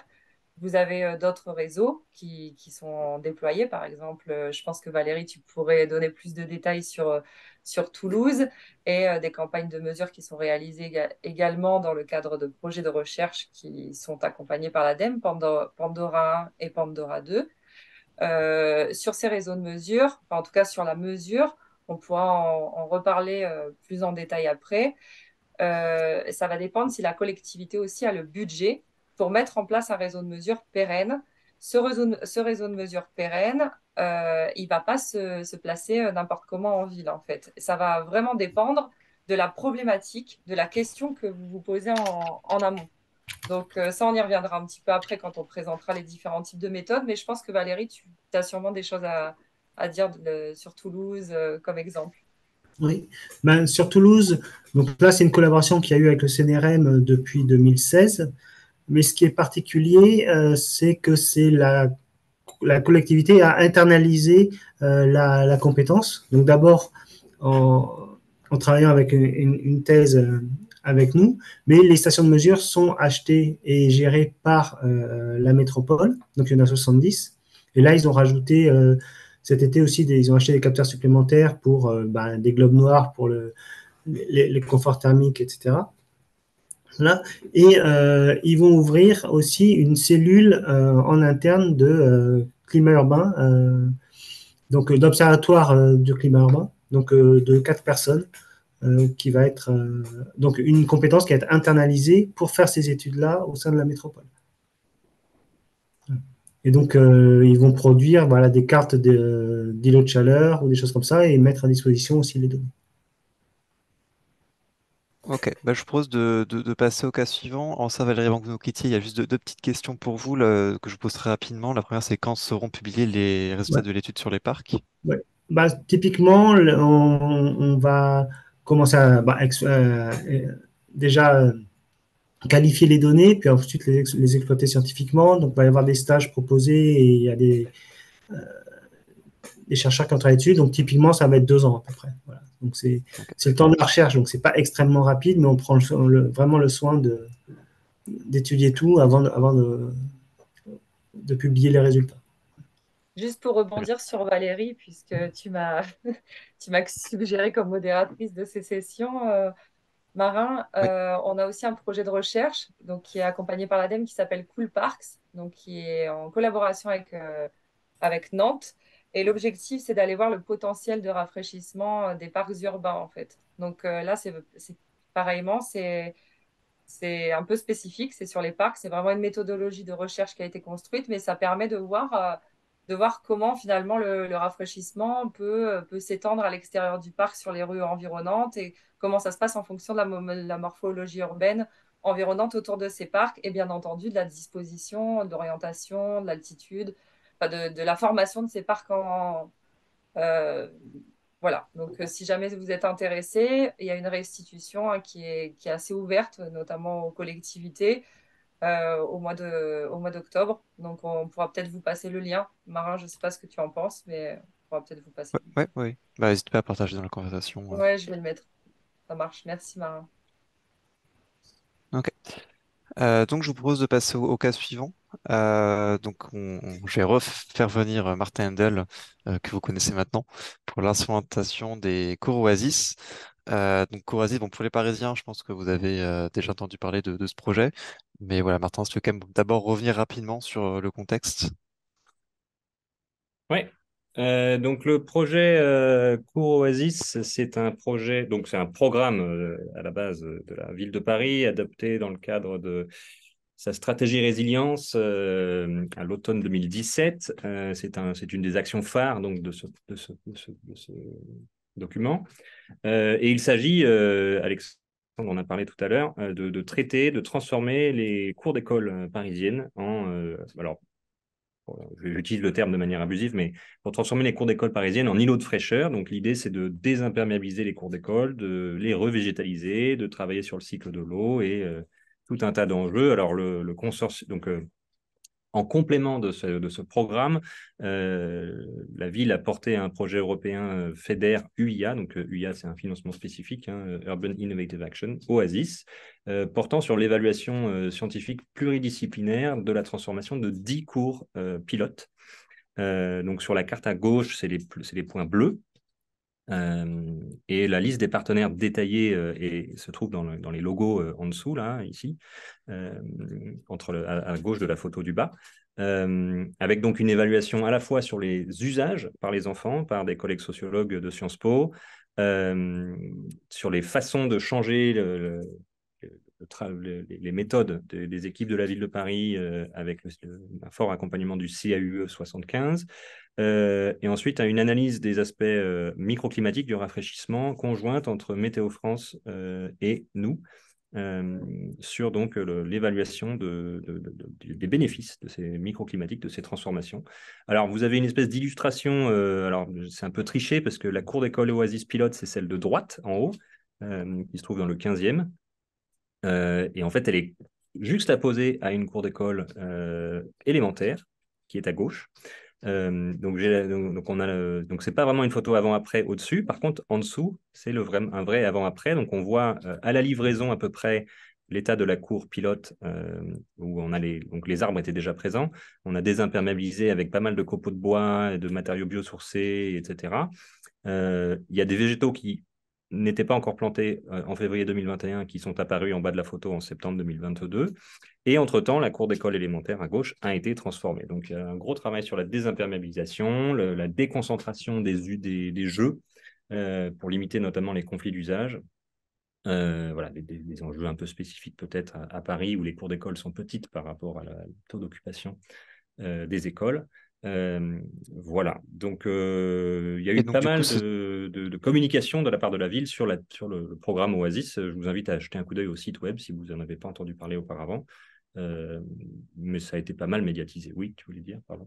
oui, et du coup, bah, il a été instrumenté. Est-ce que tu peux peut-être revenir sur Ah, l'objectif de alors l'instrumentation et juste, puis les différentes ouais, méthodes? Ouais. donc juste avant de passer, mais on est prêt à passer. Donc là, ce que je vais vous montrer, c'est un extrait des travaux de thèse de Reed Karam, qui a soutenu au 1er juin dernier. Donc là, effectivement, on peut passer à la suite. Donc il y a eu différentes études mobilisées autour, euh, dans le cadre du projet par notre équipe et par Reed notamment. Donc une analyse en laboratoire des matériaux urbains, donc les matériaux constitutifs du revêtement de la cour, pour comparer à la fois les matériaux existants et les matériaux nouveaux qui étaient envisagés. Des études in situ, donc avec des mesures fixes et mobiles du microclimat, qu'on va détailler juste après, et des analyses de type aide à la décision ou à la conception. On a fait des analyses cartographiques à l'échelle du territoire parisien sur l'ensemble des cours d'établissements gérés par la collectivité. Donc Paris a la particularité d'être département, donc c'est les collèges, les élémentaires, les maternelles, je ne sais plus si on avait mis les crèches, mais en tout cas, il y a des crèches aussi qui sont dans le périmètre de la ville, évidemment. Et donc avec une analyse macro pour un peu prioriser l'action et des analyses plus fines pour ajuster ou accompagner des réflexions sur la conception ou les modifications à apporter sur la conception des cours. Donc avec un indicateur qui s'appelle potentiel de rafraîchissement. Et Donc là, on va ouais, vous si on peut parler plutôt détailler de la les partie dispositifs. mesure, voilà, c'est ça. Donc chaque cours d'école pilote a été équipé de stations météo fixes. Donc vous voyez à gauche, comme on a des capteurs à 1,50 m et qu'il faut protéger à la fois les capteurs et les enfants parce qu'il y a plein de trucs qui ne sont pas faits pour être... Faut pas rentrer dans une station météo, on peut se faire mal en courant, et donc mieux vaut rentrer dans la cage qui est ronde. Donc qui est autonome, qui est installée dans la cour d'école. Il y en a une autre qui va servir de témoin, qui est installée sur l'espace public à proximité. Ces stations fixes vont rester en place sur toute la durée du projet, ou sont restées en place sur toute la durée du projet, avec une phase de caractérisation avant travaux et une phase de mesure après. Et c'est en comparant ces deux phases qu'on arrive à évaluer, à quantifier l'impact de la transformation opérée, donc les travaux Oasis. Et en complément, on a mobilisé donc des mesures mobiles, donc avec les mêmes capteurs disposés sur un chariot, où on se déplaçait à différents endroits pour caractériser un peu l'évolution spatiale du stress thermique. Donc là, on peut passer à la suivante. Et donc ici, on a une illustration d'une cour d'école dans le 20e, où on a fait à gauche les mesures avant et à droite des mesures après. Donc ici, le paramètre qui est mesuré, c'est la température ressentie selon l'indicateur UTCI, donc qui est un indicateur de stress thermique. Et donc ici, alors c'est un peu difficile à commenter très rapidement, mais une des choses qui est ressortie, hormis le fait que d'être à l'ombre, c'est confortable et être au soleil, c'est inconfortable, c'est que pour les situations au soleil, là, on voit bien, si on compare les points 1, par exemple, en bas à gauche, on voit bien donc, ici, il y a eu une augmentation de l'albédo. Le revêtement précédent était en asphalte classique, et le revêtement nouveau, c'était de l'asphalte clair au point 1. Et on voit bien ici qu'on a eu une augmentation de l'UTCI, et qui, quand on regarde les autres paramètres dans les détails, reflète bien une augmentation d'un paramètre qu'on appelle la température radiante, qui elle-même fait suite donc à l'augmentation d'albédo du sol. Alors, pour vous schématiser un peu la chose de ce qui se passe, je vous ai dit de four solaire tout à l'heure, mais si vous imaginez sortir sur un parking qui est noir en plein soleil, vous avez chaud aux pieds, il fait 60, admettons qu'il fasse 30 degrés dans la région, peut-être que là où vous êtes, il fait 31 parce que vous n'avez vraiment pas de chance avec ce sol très chaud. Vous êtes au soleil, les chaussures, il faut avoir des belles semelles parce que le sol il est facilement à 60 degrés. Demain, la même cour, même température, etc. Le sol est repeint en blanc, parfaitement réfléchissant. Sans parler d'éblouissement, parce qu'on peut faire des choses non éblouissantes. Les pieds, vous pouvez marcher pieds nus, si vous êtes à 30 degrés. La température de l'air est redescendue, allez, maximum d'1 degré. 31, plutôt que 31, il fait 30. Par contre, maintenant, vous êtes au soleil 2 fois, d'en haut et d'en bas. Alors ici, on n'a pas fait de changement aussi radical, mais on voit que même sur des changements plus marginaux, moins importants, on voit que l'impact négatif en journée apparaître. Alors la nuit, évidemment, ça ne se passe pas comme ça. Par contre, pour ce cas d'ici, pour ces écoles, comme si les écoles étaient vides, on n'a pas, et surtout fermées, on n'a pas eu accès aux cours d'école pendant la nuit. Mais voilà, donc il y a bien cette dualité qui réapparaît ici. Merci Martin. Dans ces aspects. Merci Martin. Pardon. Avant de donner la parole à Elodie, rebondir rapidement sur ce dernier point pour montrer un peu aussi l'utilité de faire ce genre d'instrumentation. C'est que la ville de Paris va continuer à chaque année à faire des nouvelles cours Oasis et elle s'est basée sur ces résultats, notamment pour changer la teinte de ses revêtements, pour ne plus, comme pour les premiers Oasis, viser des teintes très claires. Parce que comme on est sur un espace qui va être surtout occupé en journée, ce qui va nous intéresser beaucoup, c'est le confort thermique en journée. Donc elle a adapté ses choix de revêtement suite à ses premiers résultats. Elodie, je te laisse rebondir si tu le souhaites. Oui, juste pour rebondir et puis me permettre d'aller un petit peu plus sur de l'inspiration plus générale. Donc, Secours-Asie, c'est le projet français qui est le plus connu sur les sur les cours d'école. Donc, quand les journalistes viennent nous interroger, c'est celui-là qui ressort toujours, le modèle des cours Oasis. Alors, il faut savoir que ce modèle de cours Oasis, il y a pas mal de collectivités qui ont essayé de s'en emparer et de recréer la cour dite Oasis dans des cours d'école. Donc, c'est typiquement le cas à Marseille. Je vous ai mis une petite vidéo dans le chat qui illustre ça. Après, je vous donne juste un retour d'expérience. À Marseille, ils ont essayé de faire les huttes comme les huttes qui ont été déployées sur les cours d'école parisiennes. malheureusement, ça n'a pas trop bien marché parce qu'il faut de l'entretien sur la végétation qui venait d'être mise. Et avec le climat qui est très sec, bah, ça n'a pas bien tenu. Et puis surtout, les enfants n'arrêtaient pas de jouer avec les huttes. Donc, c'est juste pour vous montrer qu'en fait, il y a des solutions qui vont marcher quelque part et pas fonctionner ailleurs. Donc, le climat local, le contexte local va vraiment être important. Et ça se note aussi à l'échelle de votre territoire parisien, puisqu'il peut y avoir des différences de microclimat, etc. Et puis après, ce que je voulais dire aussi sur les cours d'école parisienne, la mesure est importante, enfin en tout cas sur les cours Oasis, la mesure est importante. Elle va permettre à certains élus d'autoriser des travaux de désimperméabilisation et de renaturation de cours d'école. C'est typiquement le cas de plusieurs petites collectivités que nous accompagnons sur Plus Fraîche Ma Ville, en ayant disposé des capteurs pendant plusieurs saisons estivales sur du temporaire, donc des réseaux de mesure fixes mais temporaires. Ça a permis aux élus de voir que ces cours d'école étaient vraiment enfin, il fallait vraiment constituer des îlots de fraîcheur, surtout que ces cours d'école étaient aussi des lieux d'accueil de centres aérés. Donc ça, c'est important. La mesure peut favoriser une validation finalement de l'élu. Et après, sur le coût de la désimperméabilisation et renaturation des cours d'école, je ne vais pas rentrer en détail dessus, mais la cour à Oasis coûte cher quand même dans l'ensemble. Et vous pourrez voir sur Adaptaville, mais aussi sur Plus Fraîche Ma Ville, qu'il y a plein de petites solutions qui permettent quand même d'avancer sur finalement une renaturation ou en tout cas créer un îlot davantage de fraîcheur sur les cours d'école sans rentrer dans les budgets qui peuvent être parfois considérables d'une cour Oasis. Voilà. Après, il existe des cofinancements aussi.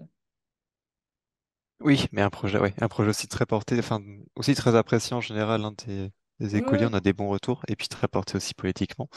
Mais en effet, voilà, pour chaque espace qu'on doit rafraîchir, on n'est pas forcément obligé de faire une transformation de cette envergure.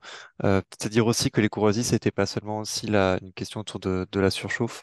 Il y a aussi une réflexion autour des inquiets de genre, par exemple, en essayant de redécouper la cour pour redonner une place aux petites filles. Enfin voilà, il y a toute une réflexion aussi derrière qui va au-delà de la simple température. Après, ce qui est intéressant aussi sur les cours d'école, c'est exactement ce que tu dis, c'est que l'analyse sociologique, toutes les parties prenantes doivent jouer le jeu. C'est-à-dire, si on met des bacs d'agriculture ou pour faire des activités, il faut que le corps professoral s'engage dans ces bacs. Après, ce qui peut être intéressant aussi, et là je lance l'idée, ce qui peut être intéressant aussi, c'est de poser un capteur, enfin une station météorologique durable et pérenne, c'est-à-dire fixe au sein d'une école. Ça va vous permettre, avant de faire certains travaux, d'avoir des mesures et peut-être de faciliter la décision ensuite. Mais surtout, c'est un outil pédagogique génial. C'est-à-dire que le prof de physique peut s'en servir, le prof de sciences et vie de la Terre aussi, le prof de maths pour faire des calculs. Donc, il y a eu un moment donné, je connais notamment l'initiative d'un tel projet à Marseille, qui était porté par le laboratoire Population, Environnement, Développement. Ça peut être aussi un moyen de commencer à déployer du réseau de mesure, en tout cas de le penser en ces termes. Voilà, je lance juste un petit clin d'œil. Je ne sais pas ce que Martin s'en pense, mais je me permets de rebondir là-dessus.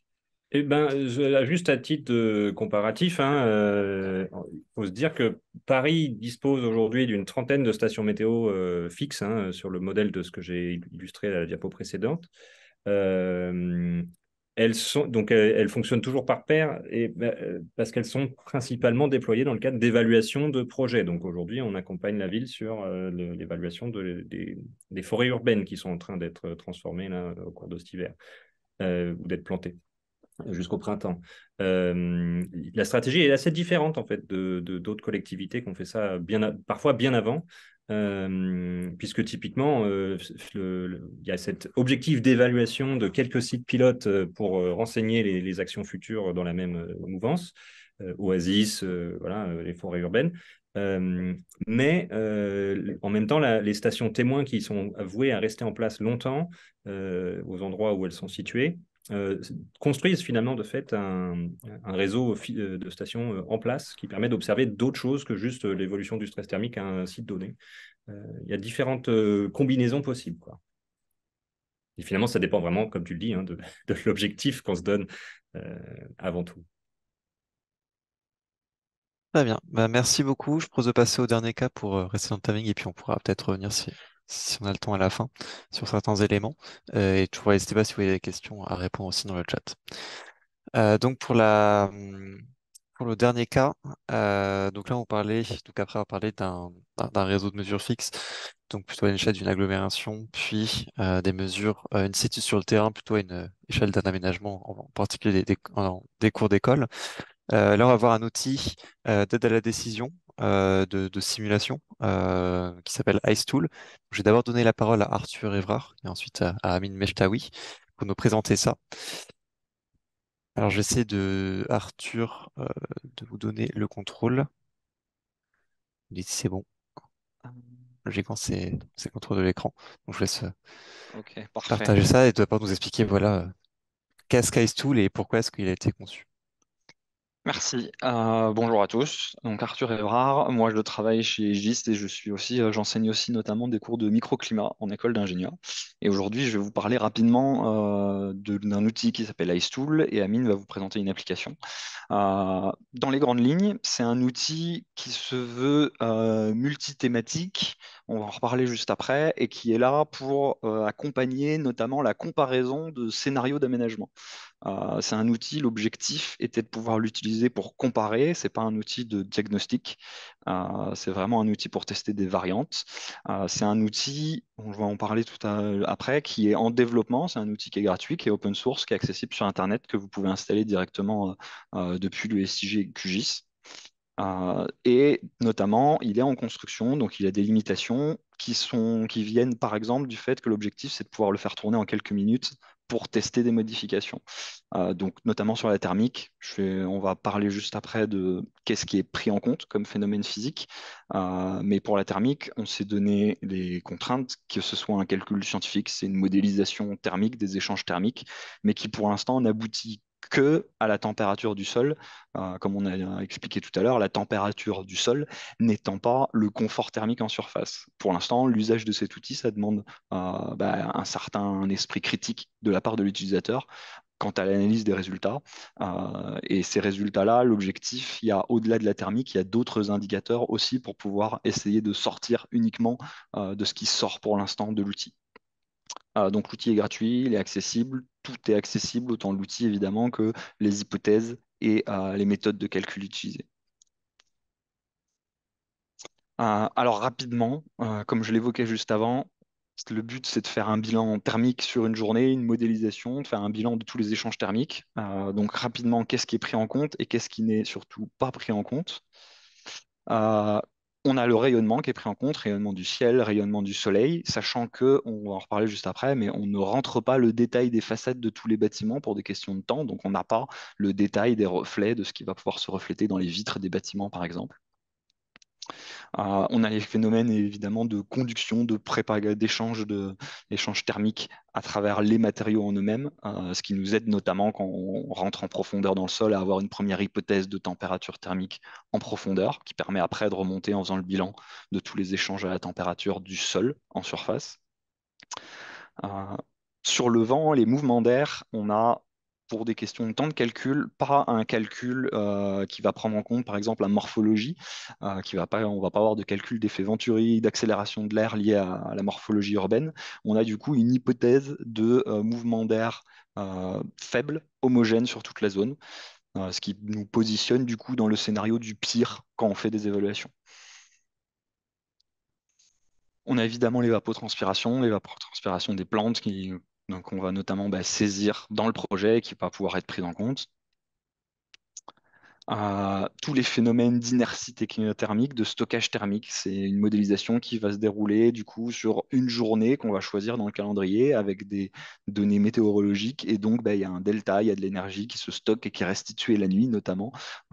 Et après voilà, comme on a expliqué tout à l'heure, par exemple, augmenter de l'albédo va pouvoir diminuer de la température de surface, souvent augmenter des températures pour le confort thermique et du coup jouer sur la restitution de chaleur, par exemple, la nuit, créer un delta. Et finalement, dans l'outil n'est pas du tout pris en compte toutes les sources anthropiques de chaleur. Par exemple, vous n'allez pas pouvoir saisir un mur entier de pompes à chaleur ou de climatisation dans les bâtiments, qui pour autant va générer de la chaleur dans ces cas-là. Et donc toutes ces sources de chaleur venant de l'usage de l'homme notamment ne sont pas inclus dedans. Ok, ça c'est le Donc, qu'est-ce bilan qu'on peut trouver thermique. ouais, dans cet outil? Qu'est-ce qui est pris en compte? Donc, dans cet outil, il y a toutes ces sources d'échange thermique. Et après, je vais vous juste dire qu'est-ce qu'on saisit dedans, entre guillemets. Ce qu'on va saisir dedans, c'est principalement les bâtiments, leur emprise au sol, leur hauteur, sans détail de façade. On va saisir les arbres et toute la décomposition des matériaux utilisés au sol, avec différents types de végétation notamment. Et donc, on a une base de données qui est livrée avec, qui donne toutes les propriétés thermiques de tout ce qu'on renseigne dedans. Ça, ça se combine avec des fichiers météo qu'on va récupérer, qui sont issus de stations météo. Et ça va permettre d'avoir ce bilan thermique et d'avoir en plus un certain nombre d'indicateurs, notamment le coefficient de ruissellement, pour aller chercher des thématiques d'imperméabilisation des sols. Utiliser aussi, on a un calcul automatique une version un peu corrigée ou modifiée du coefficient de biotope de surface pour aller chercher des thématiques plus liées à la faune et la flore, le calcul du taux d'artificialisation. Et après, on a automatiquement, vous avez directement à la sortie du calcul un indicateur thermique au sol. Par contre, ça, vous avez à côté tout le détail pour tous les moments de la journée, pour tous les points au sol, des températures, qui permet de pousser l'analyse tout seul de son côté. Évidemment, les trois premiers indicateurs, ruissellement, coefficient de biotope notamment, c'est des macro-indicateurs qui traitent des thématiques. Ça ne vient pas du tout se substituer à une étude complète sur la faune et la flore, par exemple. Voilà. Et donc, Très bien. ça, c'est utilisé notamment pour faire voilà, des comparaisons de scénarios et pas un diagnostic. On part d'un diagnostic qui a été fait avec des mesures terrain, par exemple, et là, on vient tester des variantes d'aménagement. Alors, c'était ça qui est intéressant, Arthur, c'est que ici, on est vraiment sur l'échelle du projet urbain, en fait. À l'échelle d'un projet, on veut regarder ce qui va se passer. Je rebondis aussi sur ce qui apparaît comme question dans le chat, en fait. Ce qui est intéressant, c'est que l'outil est déjà potentiellement utilisé par des agents de collectivité. Il est open source.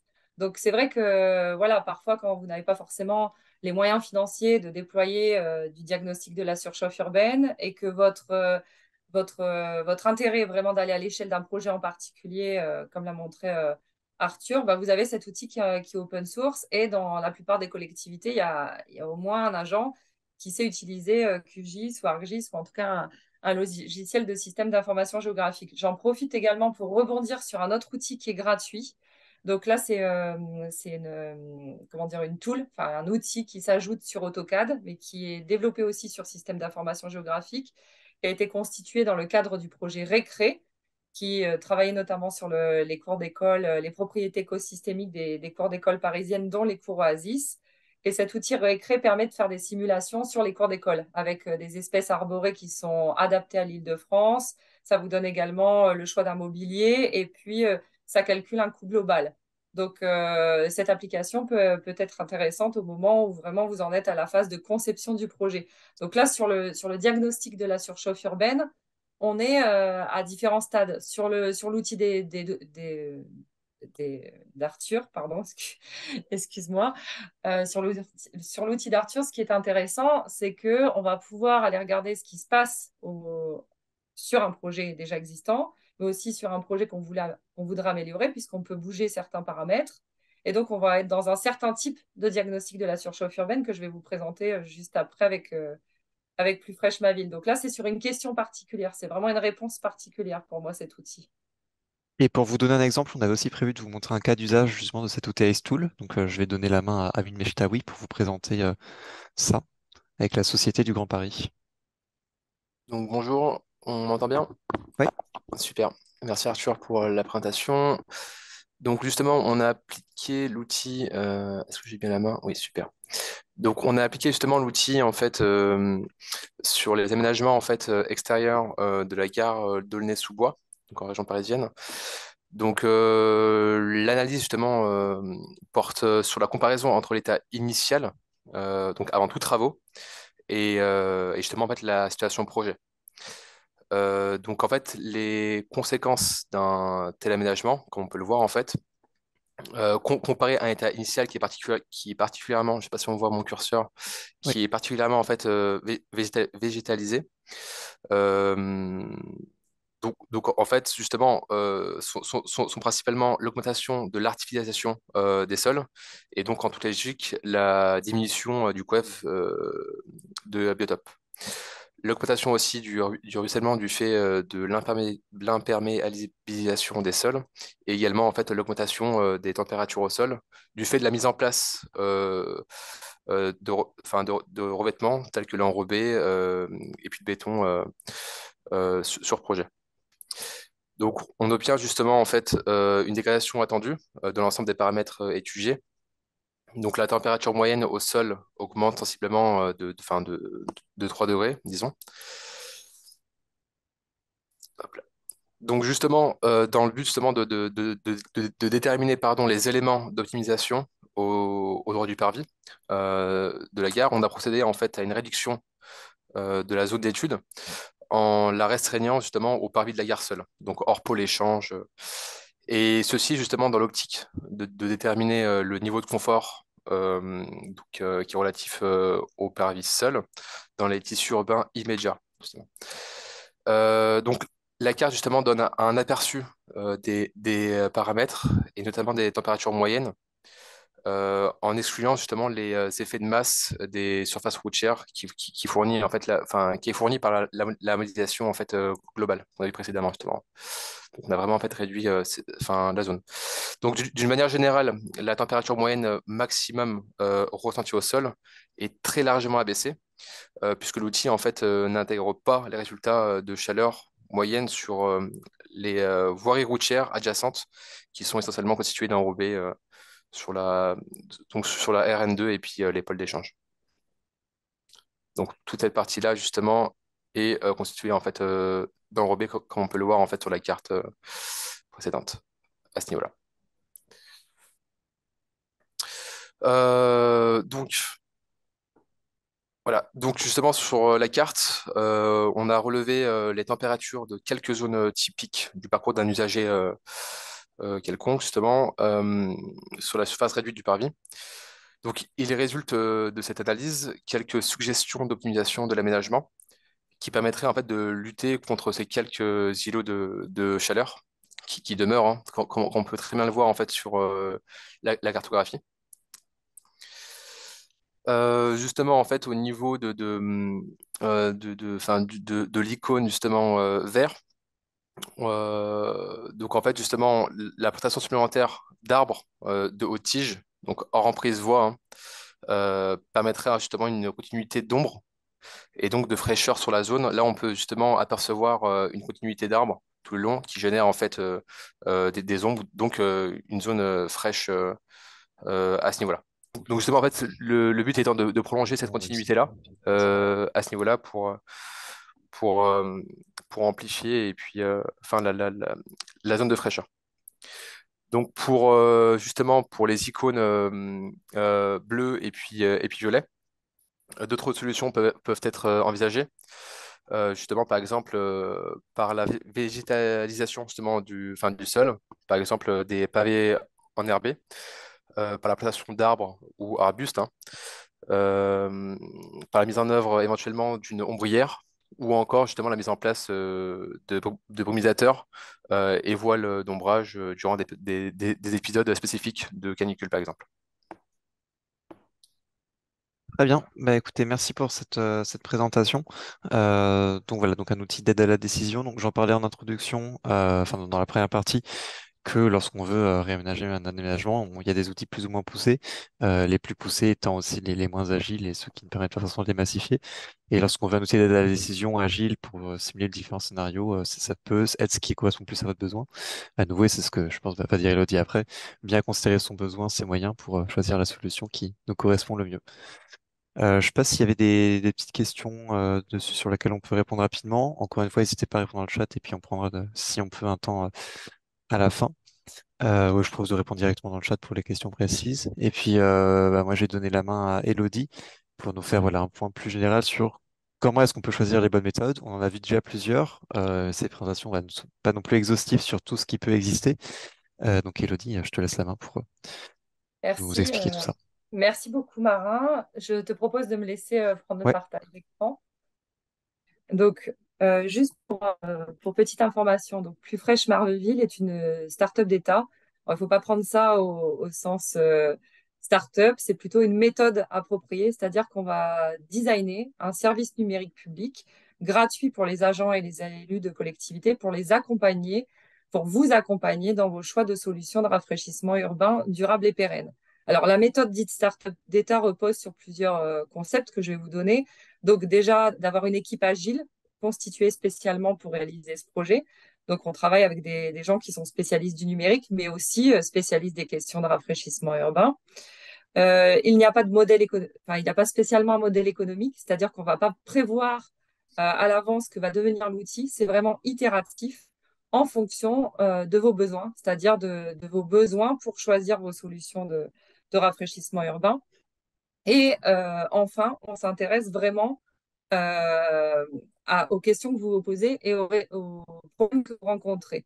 Donc, l'objectif, c'est vraiment de co-construire tout outil numérique, cette plateforme à la décision pour les choix de solutions de rafraîchissement urbain avec vous, agents et élus de collectivité. Donc, ce projet est réalisé par l'ADEME en partenariat avec beta.gouv et au sein de cette plateforme numérique, vous pouvez retrouver différents espaces. Donc, l'aide à la décision, où on va vous guider vers des choix de solutions de rafraîchissement urbain en fonction des espaces, des fiches techniques qui renvoient directement à des retours d'expérience que vous retrouverez dans les projets réalisés et que vous pouvez retrouver en fonction des espaces. Donc, typiquement pour cours d'école, je vous l'ai mis dans le chat, vous en avez plusieurs, les cours à Asis à Paris, mais d'autres exemples en France. Et aujourd'hui, nous allons regarder ensemble le diagnostic de la surchauffe urbaine. Donc, l'objectif sur un diagnostic de la surchauffe urbaine, c'est vraiment de se poser la question en amont. C'est-à-dire, est-ce que vous avez déjà, comme dirait Marin, des billes sur ce diagnostic ou pas? Est-ce que vous avez déjà des connaissances ou pas? En tout cas, si vous souhaitez déjà découvrir la surchauffe au sein de votre territoire, vous avez différentes méthodologies. Donc, par exemple, estimer déjà dans un premier temps les aléas climatiques. Est-ce qu'on va avoir des canicules de plus en plus fréquentes sur notre collectivité? Donc, vous avez cette méthode qui est gratuite, c'est d'aller regarder ce que propose le Climadiac de Météo France pour avoir une estimation des aléas climatiques. Ensuite, vous pouvez avoir, par exemple, la compréhension du phénomène d'îlot de chaleur urbain avec des outils qui sont plutôt, par exemple, vous en avez certains qui sont gratuits. Donc, la cartographie des zones climatiques locales, des cartes climatiques urbaines, la thermographie aérienne ou satellite qui permet déjà de regarder un petit peu quelque chose, mais attention avec toute la limitation qu'a précisé Martin. Il ne faut pas utiliser la thermographie aérienne ou satellite avec une contre-utilisation. Et quand vous pourrez cliquer prochainement sur toutes les fiches techniques où on vous met bien les points de vigilance et dans quel cas utiliser telle ou telle méthode. Donc là, je ne vais pas rentrer dans le détail, mais par exemple, si on va ici, vous avez sur découvrir la surchauffe au sein de mon territoire par un diagnostic, attendez, hop, ciblé dans l'analyse des températures de surface. Sur les températures de surface, il y a plusieurs choses. Donc, modéliser la température de surface, simuler des températures de surface, avoir aussi des mesures mobiles de température de surface, sachant qu'un petit capteur de température de surface, pour déjà avoir des premiers éléments d'observation, ça ne coûte pas très cher. Vous en avez pour environ 70 euros. Donc, c'est vraiment important de se poser la question en amont. Pour revenir sur ce diagnostic, on a proposé aussi prendre en considération le confort thermique des habitants et de leur vulnérabilité. Et ici, vous avez tout un panel aussi de méthodes possibles. Donc, en fonction de si vous voulez observer les choses pendant des épisodes caniculaires et voire même les rejouer, c'est-à-dire observer ce qui s'est passé sur un épisode caniculaire d'avant, regarder ce qu'on peut faire sur la vulnérabilité des populations cibles. Donc là, on clique ici, vous pouvez avoir une cartographie des vulnérabilités liées à la surchauffe urbaine. Et enfin, de regarder le confort thermique précisément dans un aménagement urbain. Alors, soit en amont de la création de cet aménagement urbain, soit sur un aménagement urbain qui existe déjà. Voilà. Et après, vous avez également aidé les usagers sur votre territoire lors d'épisodes caniculaires. Donc là, vous pouvez par exemple aider les habitants et contribuer à la résilience avec notamment les cartographies des lieux de fraîcheur ou des cartographies des îlots de fraîcheur. Donc là, en amont de l'été 2023 et suite notamment à l'été 2022, pas mal de collectivités ont réalisé ces cartographies des lieux de fraîcheur. C'est le cas de Paris. Certaines collectivités vont par exemple mettre les lieux de culte comme lieux de fraîcheur et puis certaines autres non. Donc, on vous explique comment créer cette cartographie des lieux de fraîcheur, quelle est la méthodologie pour la réaliser avec une fiche technique détaillée. Puis, mesurer le rafraîchissement urbain. Donc là, c'est quand on va essayer de regarder soit avant, pendant et après la mise en place d'un projet urbain, soit on va essayer d'avoir sur un projet qui est déjà réalisé le recueil du ressenti des habitants et des usagers. Alors, ce recueil du ressenti peut se faire aussi avant pour bien signaler la surchauffe urbaine.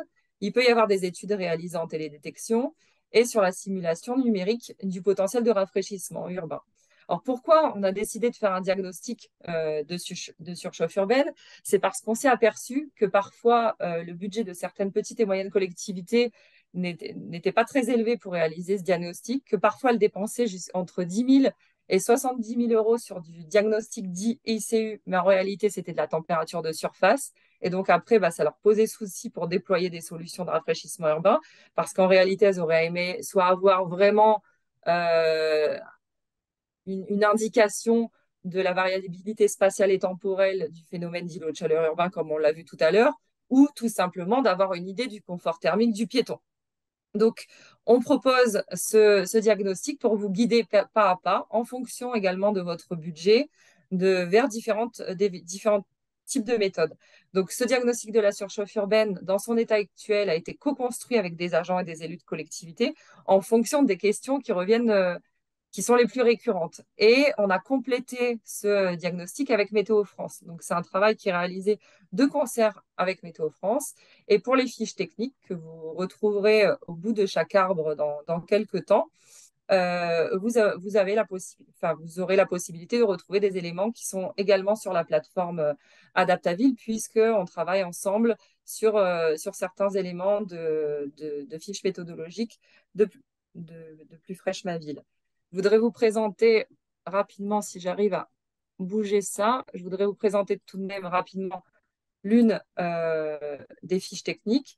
Donc, quand vous allez cliquer, par exemple, sur recueil du ressenti des habitants, vous pouvez partager la méthode. Vous avez différentes étapes qui vont vous permettre de réaliser cette méthodologie. On vous explique finalement le contexte, les outils qui peuvent être mobilisés avec des idées de coûts, comment déployer cette méthodologie d'enquête. Et parfois, on vous explique aussi comment financer ces méthodes. Là, vous en avez une autre ici sur les réseaux de mesure mobile. Donc, d'ici quelques jours, d'ici une quinzaine de jours, toutes les fiches techniques seront cliquables sur Plus fraîche ma ville. Et lorsque cela sera possible, on renverra également vers la plateforme Adaptaville. Voilà dans l'ensemble pour ce diagnostic de la surchauffe urbaine. Sachez qu'en faisant un bon diagnostic de surchauffe urbaine, on arrive parfois à gagner un sacré budget qui peut être utilisé ailleurs en collectivité.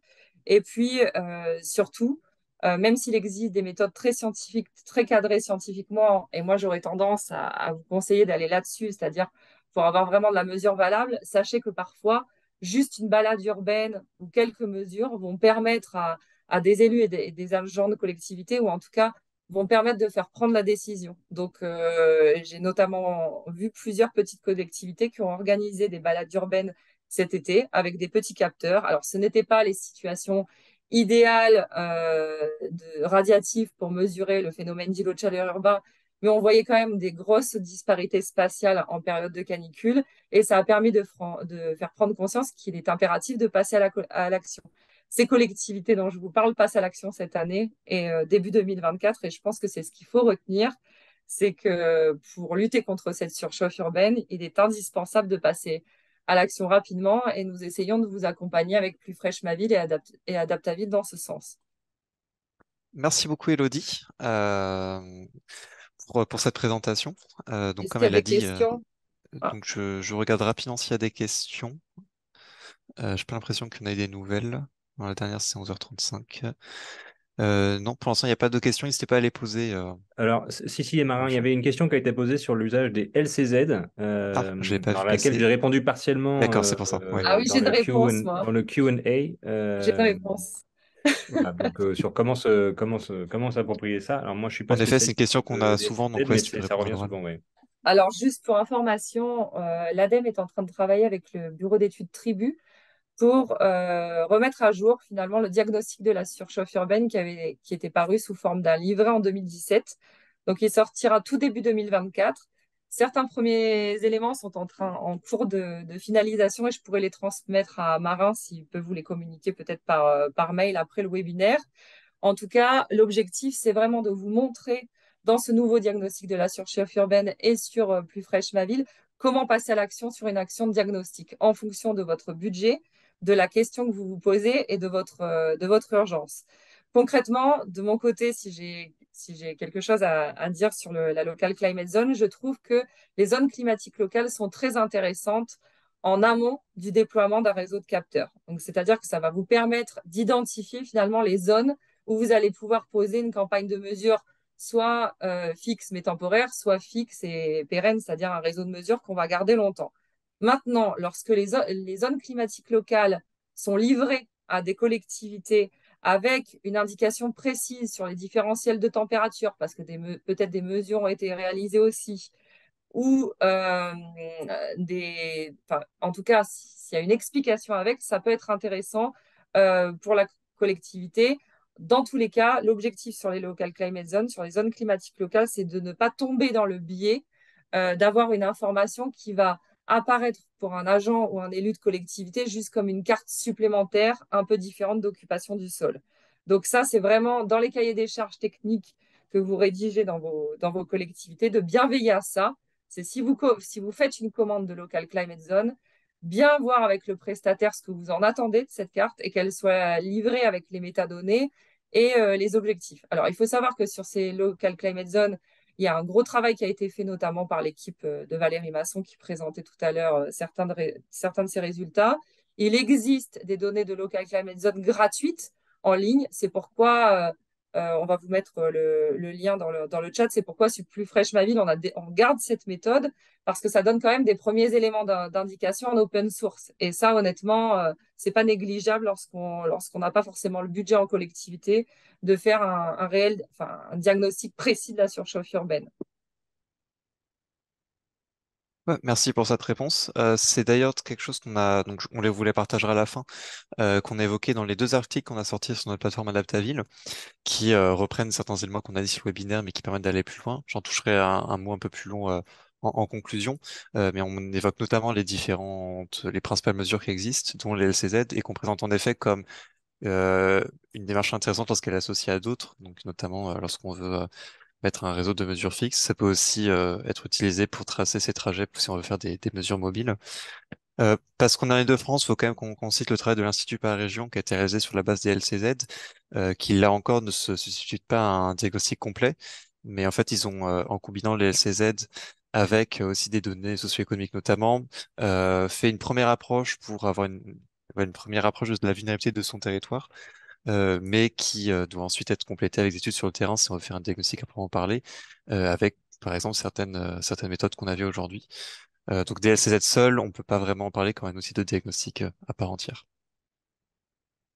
Je vous propose de terminer avec quelques recommandations générales, des choses qui ont déjà été évoquées au fur et à mesure de cette présentation. Mais voilà, pour finir avec ce que vous devez garder en tête, à moins que Martin, tu avais quelque chose à rajouter sur LCZ.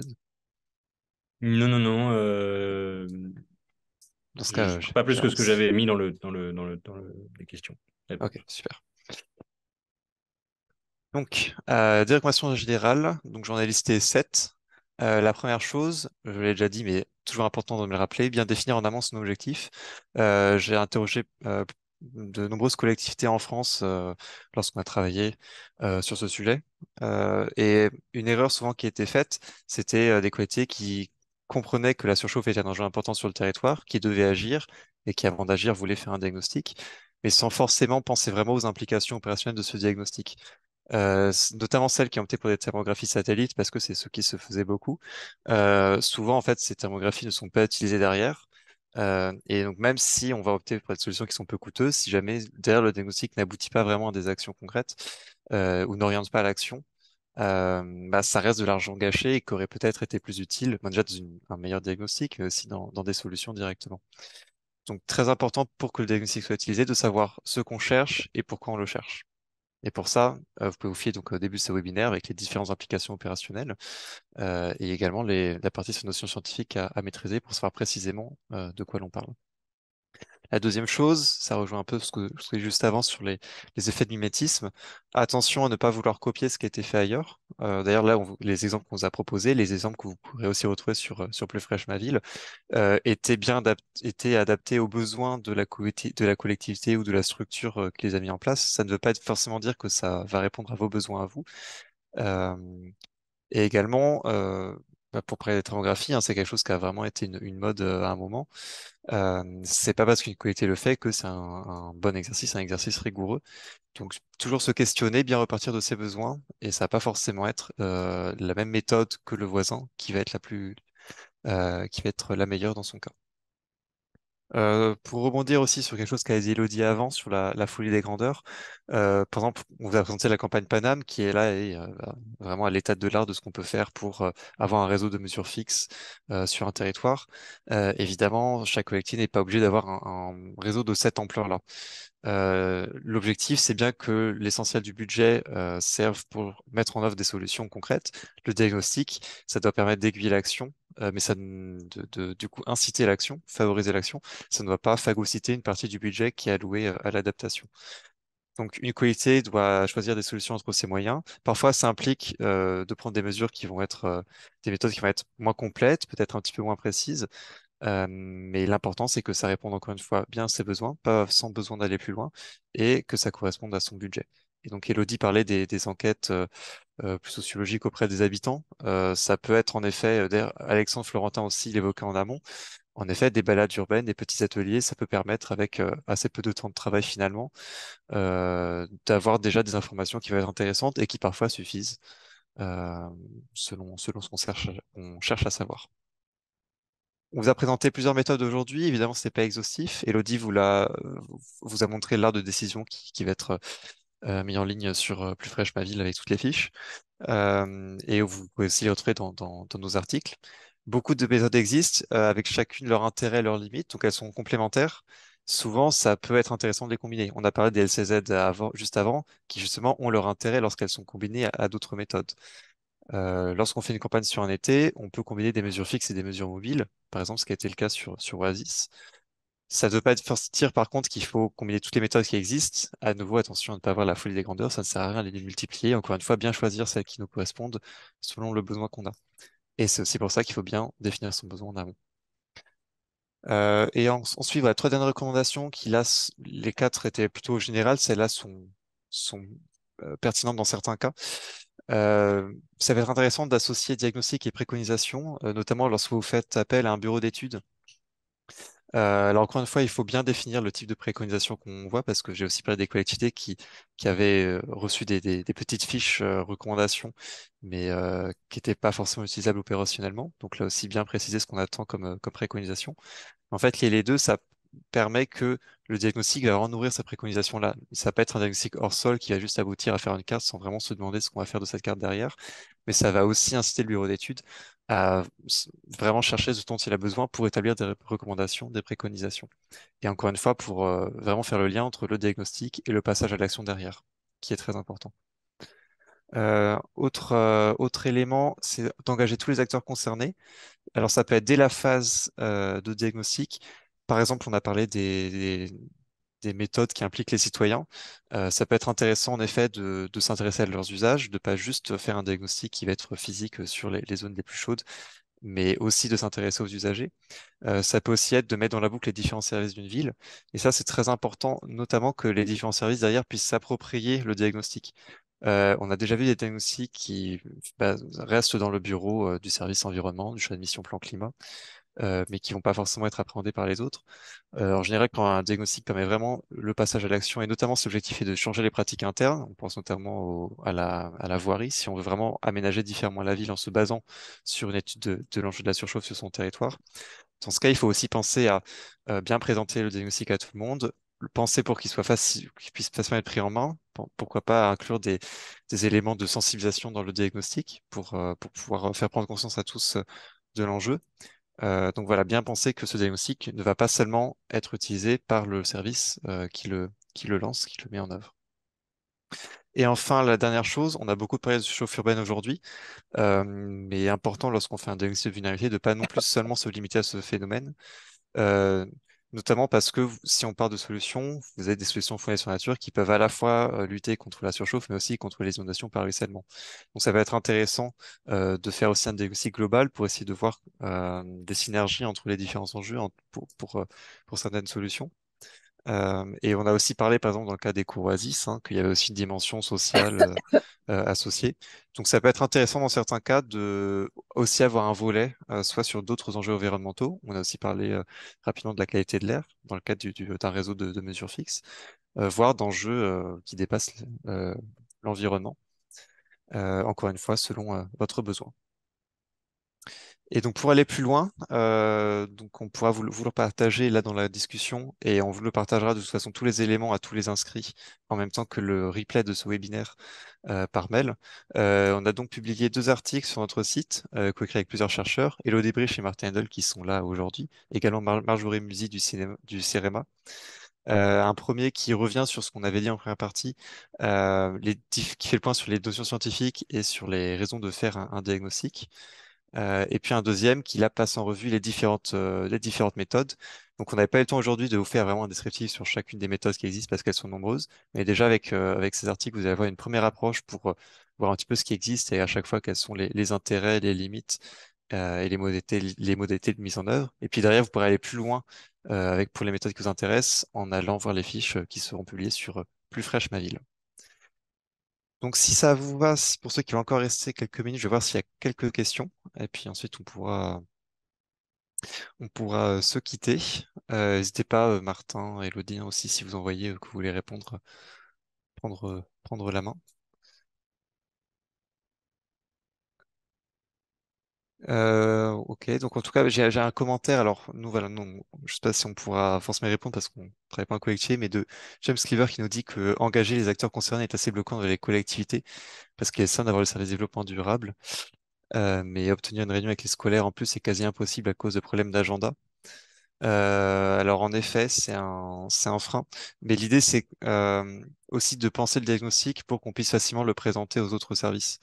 Euh, donc ce qui inclut, par exemple, la thermographie, on a vu qu'elle était limitée, mais ça peut être un outil de sensibilisation efficace, ne serait-ce pour faire prendre conscience de l'enjeu. Aussi, Elodie parlait des balades urbaines pour mobiliser des élus. Donc ça peut aussi être pensé dans le diagnostic des éléments qui vont être qui vont parler en fait aux autres parties prenantes. Et après, dans le cas des écoles, là, je pense que c'était dans le cas d'un diagnostic, donc interroger le scolaire pour savoir si ça marche ou pas. Je pense même que pour certains bâtiments, pour le cas des cours d'école Oasis, ça me semble quand même important d'avoir au moins sur certaines écoles le retour des enfants, des parents ou du personnel pour savoir un peu comment est-ce que c'est appréhendé, est-ce que ça marche ou pas tout simplement. Euh, bon après c'est trop compliqué. Encore une fois, il faut rester dans ses moyens et parfois faire le deuil d'éléments qu'on ne peut pas avoir parce qu'on n'a pas les moyens de les obtenir. Mais prendre en compte la question des usagers, ça semble quand même assez important lorsqu'on veut diagnostiquer la surchauffe sur un territoire. Écoute, j'ai pas l'impression qu'il y ait d'autres questions. En tout cas, on pourra vous envoyer aussi les contacts, hein. Je pourrais vous partager aussi le mail que vous avez dû avoir parce que quand je vous ai envoyé le lien, si vous avez des questions aussi sur ce sujet. Euh, et puis les éléments dont j'ai évoqués pour aller plus loin. Et peut-être je vais prendre une dernière question. Peut-être qu'une bonne approche est de travailler par site bâtiment, les usagers étant demandeurs de solutions et s'appliquent facilement dans ces démarches. Alors, je vais laisser peut-être Elodie ou Martin, si vous avez des réponses après, dire rapidement. Nous, on a développé un atelier à l'Agence Parisienne du Climat, qui, juste là où qui est basé sur une copropriété, où on va interroger en fait 3 échelles différentes: l'échelle du logement, l'échelle de la copropriété de la résidence et l'échelle de l'espace public, du quartier proche. Et c'est vrai que ça, il marche assez bien parce que donc c'est des enquêtes enfin des ateliers auprès d'habitants qui peuvent du coup très facilement s'appréhender ces enjeux parce qu'ils connaissent très bien leur quartier, très bien leur résidence. Et même quand on fait ces ateliers en hiver, ils se souviennent très bien des parcours qu'ils effectuent pendant les journées caniculaires. Ils savent très bien identifier les points, les zones à enjeu, les points qui leur paraissaient les plus chauds, les points à intervenir en priorité. Ça permet de bien comprendre leur pratique. Donc raisonner comme ça à une échelle micro-locale pour les habitants, ça peut être très efficace. Je ne sais pas si Elodie, tu voulais réagir à cette idée de réfléchir par site ou bâtiment. Bah, en fait, ça va vraiment dépendre de la démarche. Là, typiquement, sur les cours d'école, pour savoir lesquels allaient être choisis en première pour des travaux, bah, il y a eu effectivement des concertations citoyennes et avec les équipes pédagogiques aussi, enfin, avec toutes les parties prenantes. Et finalement, ce qui a orienté la décision, juste pour information, hein, c'est les mesures des ICU qui avaient été faites, en tout cas les mesures météorologiques qui avaient été réalisées l'été d'avant et le fait qu'il y avait le lieu d'accueil des centres aérés et aussi de la précarité sur le bâtiment en termes énergétiques.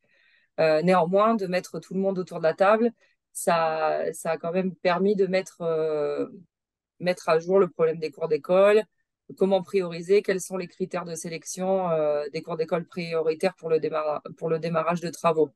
Donc voilà, après effectivement, vous avez des CAUE, vous avez les agences de l'eau aussi, et puis d'autres acteurs locaux qui aident à engager ces démarches citoyennes ou en tout cas ces approches pour mettre tout le monde autour de la table sur un site en particulier ou un bâtiment en particulier. C'est vrai que nous, dans notre appréhension en tant que climatologue, bon, et plus particulièrement pour moi qui suis géographe avec Martin et sans doute Valérie, on aime bien aussi avoir une visibilité de ce phénomène d'îlot de chaleur urbain sur un espace plus vaste, donc sur une différence vraiment de température entre la ville et la campagne. Maintenant, en fonction de vos problématiques, effectivement, travailler à une échelle plus fine peut être peut-être tout à fait cohérent. Et puis, il y a des outils gratuits tels que le Ice Tools qui vous permettent déjà de faire d'obtenir des premiers résultats, en fait. Voilà. Bon, bah, écoutez, merci beaucoup pour votre attention lors de ce webinaire. Et Je puis pour compléterais finir, on vous simplement enverra aussi. Oui, qu'effectivement, vas-y. Vas-y. pardon, mais en fait, il faut bien avoir en tête cette idée, hein, c'est qu'effectivement, travailler par site, bâtiment, de toute façon, pour déployer un projet, il n'y a pas de réponse taille unique. Il faudra adapter les réponses aux spécificités du site. Enfin, ça, c'est une des grandes leçons quoi, de la problématique, en tout cas, c'est que il y a, on ne peut pas juste dire, comme on peut l'entendre, ah oui, il suffit de faire 30% de végétation, 20% de désimperméabilisation, 10% de réfléchissant, je ne sais pas quoi. Ça n'a pas de sens. C'est une façon efficace de faire du overkill dans certains endroits et du sous-dimensionnement pour d'autres. Chaque site va vraiment être spécifique et devra être traité comme spécifique. Ok, bah, Donc, je propose de conclure effectivement, ces petits outils seront essentiels pour accompagner ces réflexions. là-dessus. N'hésitez pas aussi à, voilà, si vous ne savez pas fait, à vous abonner à notre newsletter Adaptaville pour voir les nouveaux événements. Donc là, on a parlé de diagnostic, les prochains événements seront plus basés sur des solutions. On a à venir sur les revêtements, aussi sur l'adaptation des bâtiments, et puis les rencontres Adaptaville qui auront lieu en novembre, donc qui est notre grand événement annuel. Pour vous tenir au courant de tout ça, n'hésitez pas à vous abonner à notre newsletter. On vous enverra tout à la suite de ce webinaire. Merci beaucoup, merci à tous les intervenants aussi pour ces interventions riches. Si vous avez des questions, voilà, n'hésitez pas à nous contacter. Et puis on espère vous voir prochainement pour un nouvel événement Adaptaville.